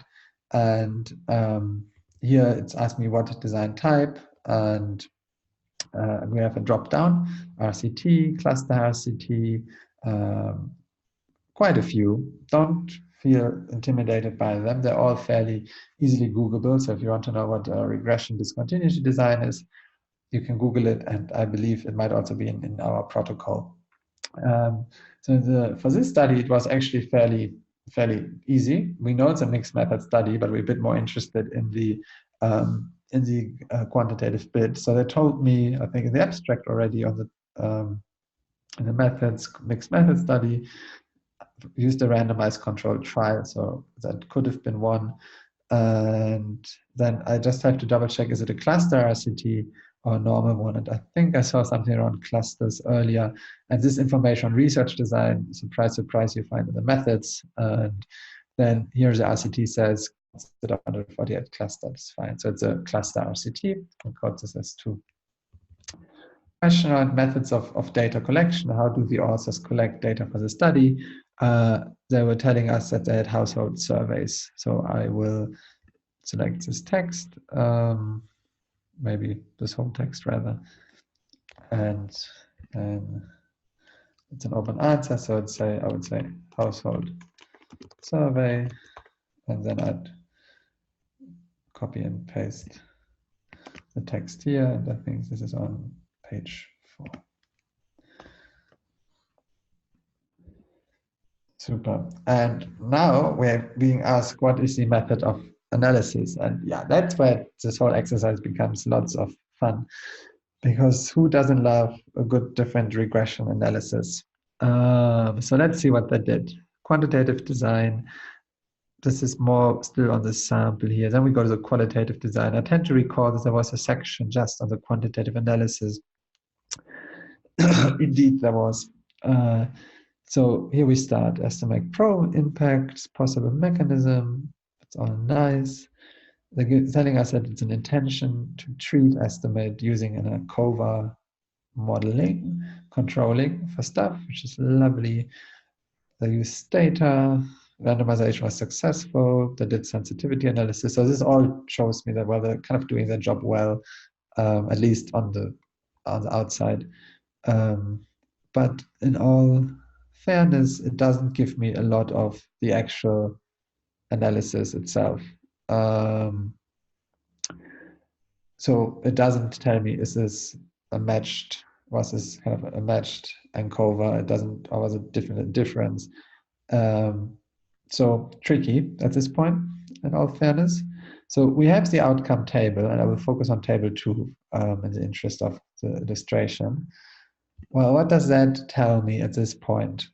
Impact of pool treatment, and then I know it's the regression table, and then it says, oh, here it tells me down here, okay, it's a probed regression. So finally I get a bit of an understanding of what they actually did and what the controls were and the standard errors. So in that sense, at least I know now that it's a regression, a proper regression, a probed regression. So it wouldn't be propensity score matching, it wouldn't be cover match, not difference in difference, also not IV regression. And then Heckman selection model, the easy way personally I always find to double check that I haven't missed it, I just search for Heckman in the study, because if they would have done it, they probably would tell me, and no, they clearly haven't. So at this point, it also didn't tell me anything about a fixed effect, if I'm not lying here. Oops, wrong. But again, this is something that you can very quickly check in the actual PDF and know. So at this point, all the information I really have, it's a probed regression. So I would code this at 7 as a regression. And I'm sure there's going to be technical arguments around what is the right regression. But I think for the point of coding now, this is probably gives a good indication. And if you're really not unsure, you could have also actually said 7 and kind of put in brackets probed regression if you're really diligent. Okay, and so this is kind of the high level information that we really wanted around kind of the study overall. So let's go into effect sizes itself.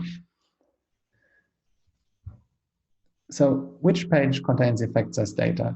So usually in really big reviews, there's an outcome mapping. So somebody would have told you what table to focus on. So no need to panic. So for the purpose of the exercise, I would have been told that table 2 is the relevant outcome table. So which then would mean which page is this? Page 6. So page 6, the answer then here would be page 6, table 2. And well, now we have a lot of questions that are coming, and we kind of first need to get our head around a little bit. So I can see they're going to ask me on the sample size type, the initial sample size for treatment and control, dropout, observation for treatment and control, what treatment effect is estimated. So quite a bit. And then afterwards, I have to decide on what type of outcome it is. Is it a continuous or a dichotomous outcome? And yeah, and then down there, I'll be asked the actual numbers for regression. So a lot of stuff to get through. So to kind of understand personally, the first thing that I like to do is understand, is this a dichotomous or continuous outcome? You have continuous outcomes that don't have necessarily a defined, that are not on a binary level. So you have a scale. So for example, you could measure household income, it's as an infinitive scale to some extent to it, whereas an outcome such as life or death is binary and doesn't have a spectrum, which would be dichotomous.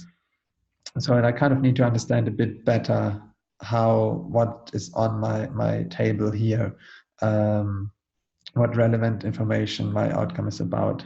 And I will focus on kind of the first one, disputes and disagreement. So in here it tells me that it's a binary indicator according to whether or not a woman had a disagreement in the last month.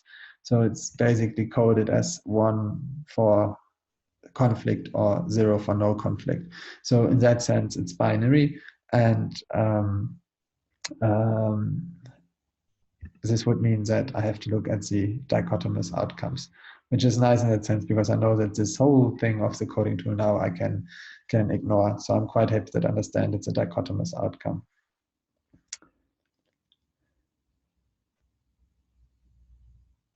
And yeah, so that is kind of how I would get my head around it in the initial, but now I have to track quite a few numbers.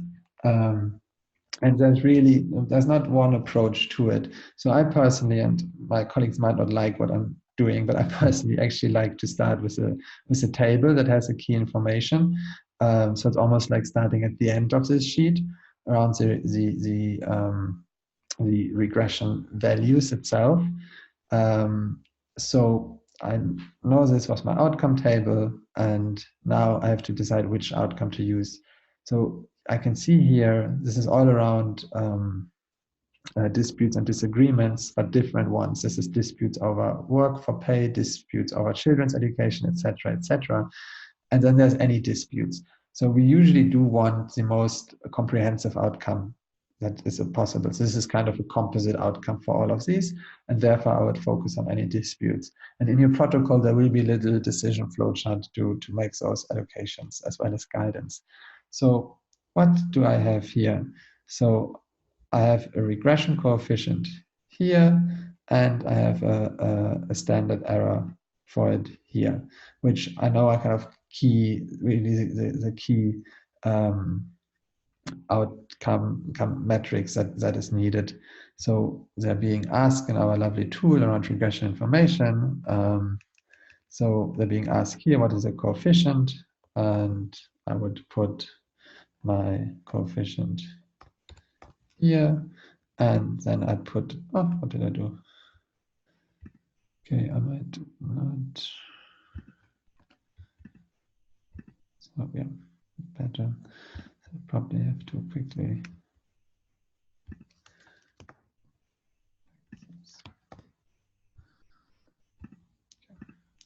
And then I have my standard error here. So those ones are usually fairly easy to extract from any regression table, because they really have to be reported. Other ones I'm being prompted for is the T statistics. I can see there's nothing else on the table, so I know that this is not here. What is the wall statistics? Again, I can see there's no other value here. So again, I'd just make sure that I know I've checked it.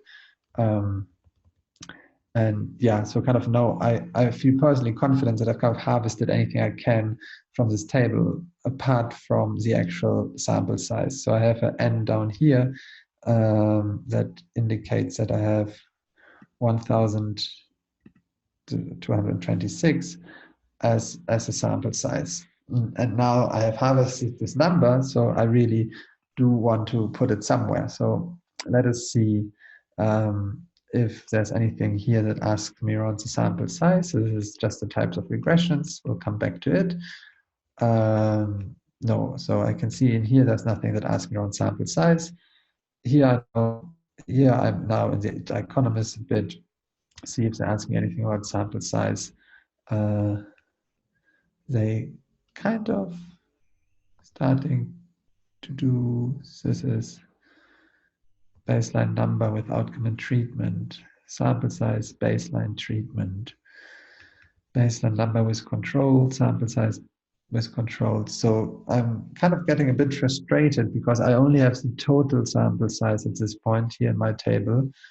Sample size post-intervention, treat, control post-intervention, sample size post-intervention, control. So I'm scratching my head, and this happens unfortunately a lot if you're doing effect size data for effect size. It's not really what I need, the overall sample size, to be honest. At this point, my tool doesn't even want to know necessarily about it. So I'm going now to maybe it was ask here, sample size treat, sample size control. Again, this is kind of broken down, which is quite frustrating. So I can't quite put my number anywhere at this point. And this happens more often than not. We have a little comment function here. So at least here for now, I can pack my information and basically say combined or total sample is 1, 2, 2, 6. So I'm not losing this information before I try to populate further, because it's important that what you have in the outcome table, that you extract the effect size data and does correspond to the right sample size.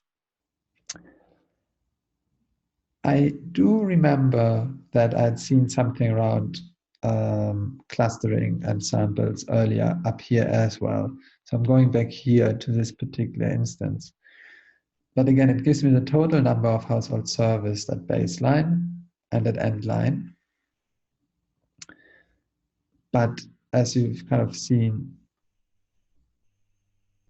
on the actual sheet, we would want the numbers for control and treatment groups. And so far, I'm not winning with it. Unfortunately, here there's more numbers, but it just gives me different numbers of women. And yeah, so I'm unfortunately not seeing any sample size related information for the quantitative bit broken down by a control group or treatment group, which is a bit frustrating at this point. However, it is a reality of these studies, unfortunately. So I kind of know I've harvested what I can from my table, and now I'm trying to see what else does the tool want from me. So we've started effect size location, and we've put in this information here. And now we want to know the effect size metric. And so this is, as earlier, they kind of only zoomed in, particularly here. So initially they did the RCT at a household level. And if we then just double check what the household did, collected information on women's status. And if we go further down, they give us the total number of households here again. So I think in that sense, the right choose option in this would be here households. So as much as they do focus on women, the actual survey design looked at households. And yeah, all of these, unfortunately, the kind of sample size for the different groups, there will be a lot of not applicables, unfortunately. Same with the dropouts, which is, they give us kind of the overall attrition here. So they have lost 200 households, but they're not quite telling us broken down per group. So in that sense, I would just leave. Yeah, there's unfortunately nothing we can do here.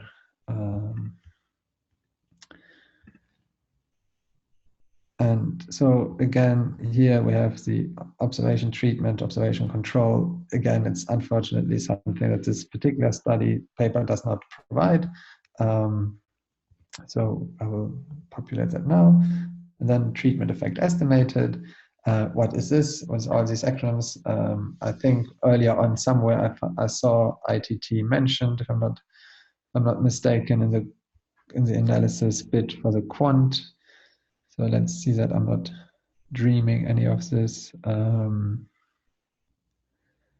So quantitative analysis, program mechanism. We conducted intention to treat estimate. So this would be easily coded as 1.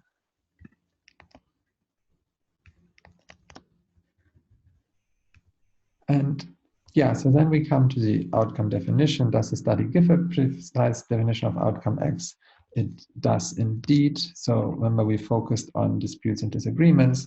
So this would be for this particular outcome, the relevant information to copy and paste. And this was on page 5.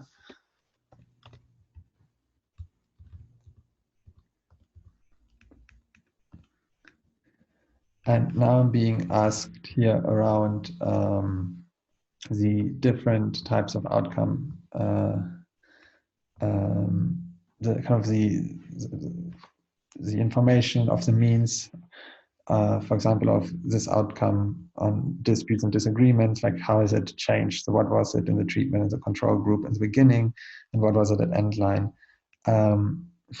Again, unfortunately, if I look at my table that I have available doesn't provide these informations, unfortunately.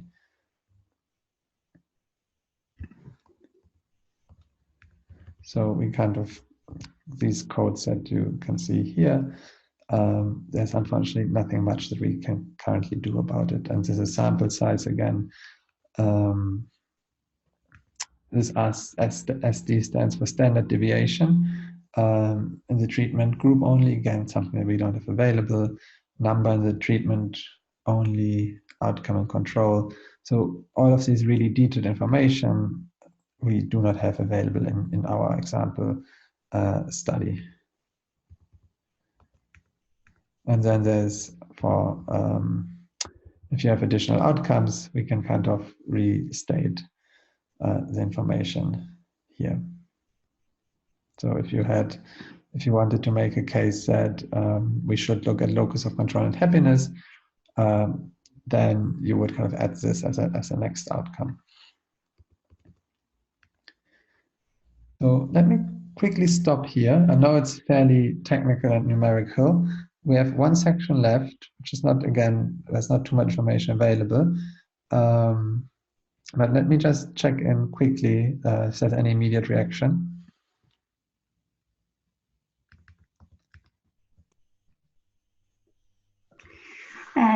Hi, Lauren. So I know we don't have a huge amount of time, but someone had a good question about what to do when we have more than one treatment group versus comparison group reported in the paper. Yeah, no, it's a big point. So in the outcome mapping exercise, we would specify which treatment and control groups to focus on. So it's kind of something that ideally you have guidance on, but there is kind of rule of thumbs for this. So for example, for the control, you usually want to have the control that has in a way the cleanest effects measured. So if you have a control group that has no intervention, and then you have a control group that has kind of a similar intervention, like a supplemental intervention, you probably want to focus on the control group that has no intervention. And likewise, if there's multiple treatment groups, and you really only have scope to do one because you have so little time, you would want to use a treatment group that is closest to the intervention of interest to the decision maker, I believe.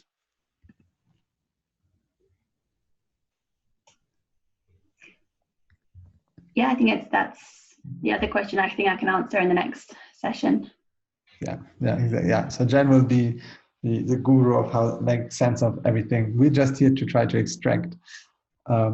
Super. So then we have the dichotomous outcome. So this is what we've said we have focused on. That's not a continuous. That is why I've kind of ignored these ones here. And unfortunately, again, we kind of know we do not have the information available per group. So the outcome what have I done here? So this I probably should have. My apologies. I should have copied and pasted this particular point down below.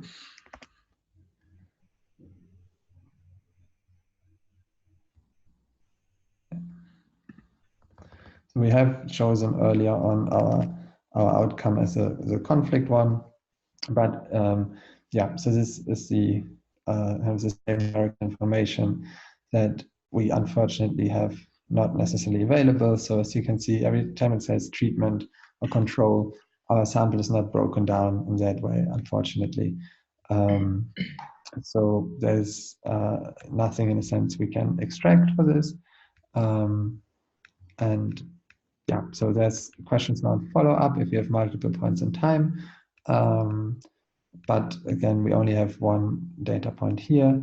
For subgroup analysis, for the table that we've been asked to extract, there's not necessarily any particular subgroup.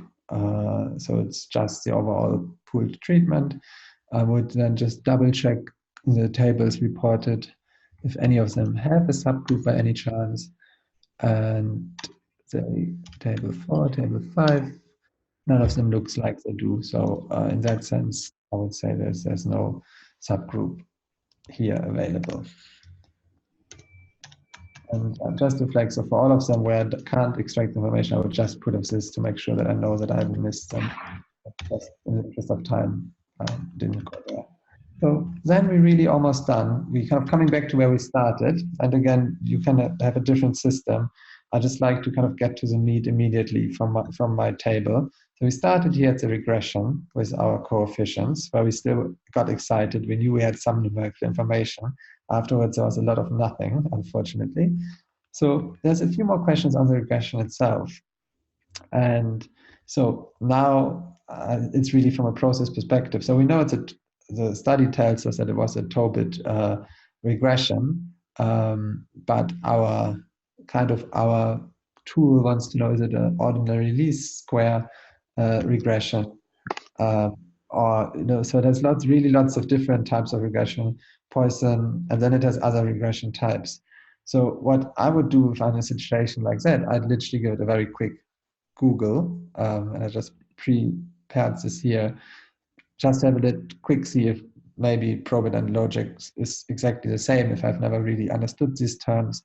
I just see what kind of Google would give me, and so a very quick high-level Google even tells me that there is that it's not just the same thing, which then gives me a bit of guidance on how should I treat the coding. So obviously this is a really high-level rule of thumb, but it is kind of how I personally got going, understanding regressions a little bit better, just by trying to understand what is what and really giving it a Google and then seeing what the paper has. And in this sense, all they tell us that it's a probit regression. So I would probably put that information here to specify that.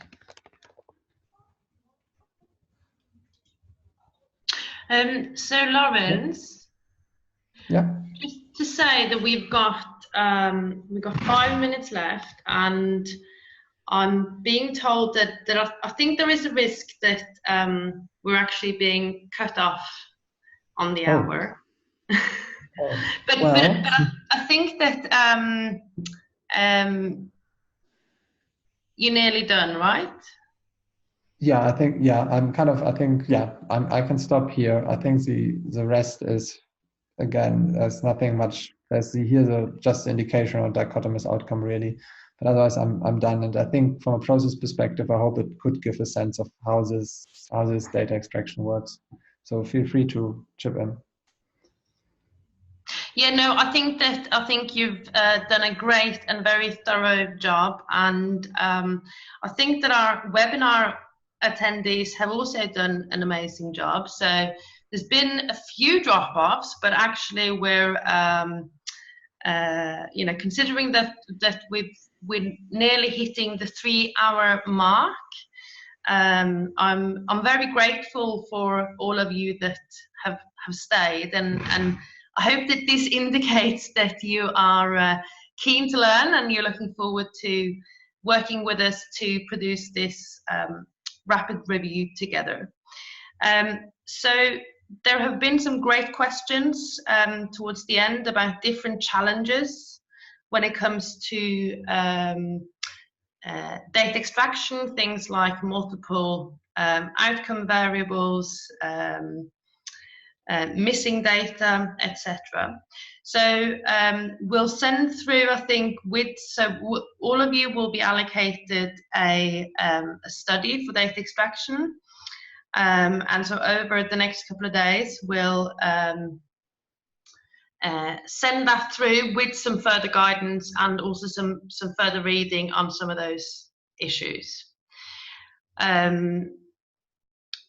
So I think for now I'll just say that so obviously we have the exercise and the task over the next couple of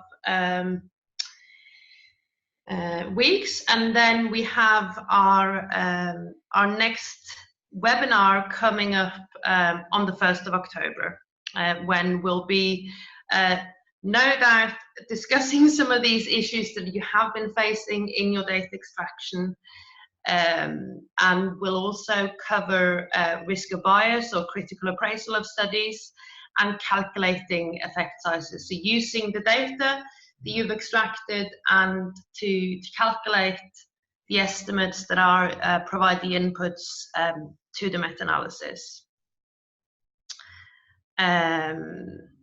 So I think with that, Jen and Lawrence and Fernando, if you want to add anything, you are welcome to. But from me, thank you very much, everyone, for joining and staying and asking great questions. Yeah, I think just a big thank you from me as well. Really impressive to see the stamina.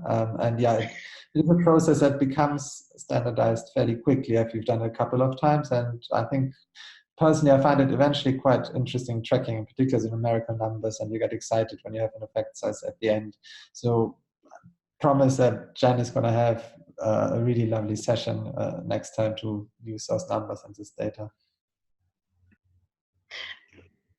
Great, yeah. And I think actually there is a suggestion that maybe we'll try and create a group of webinar participants to kind of have a discussion with on some of these challenges. And so I think we'll look into the technical options for how we can do that. I think that's a great suggestion. Thank you.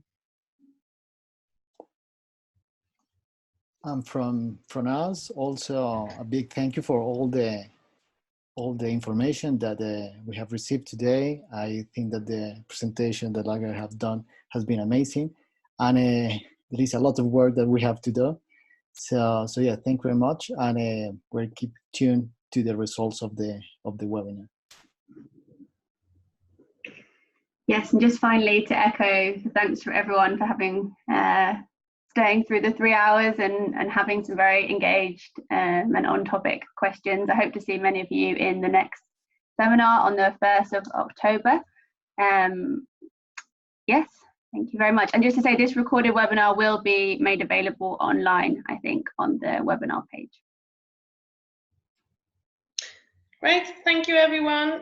Have a nice rest of your day or evening, depending on where you are. Thank you. Bye-bye.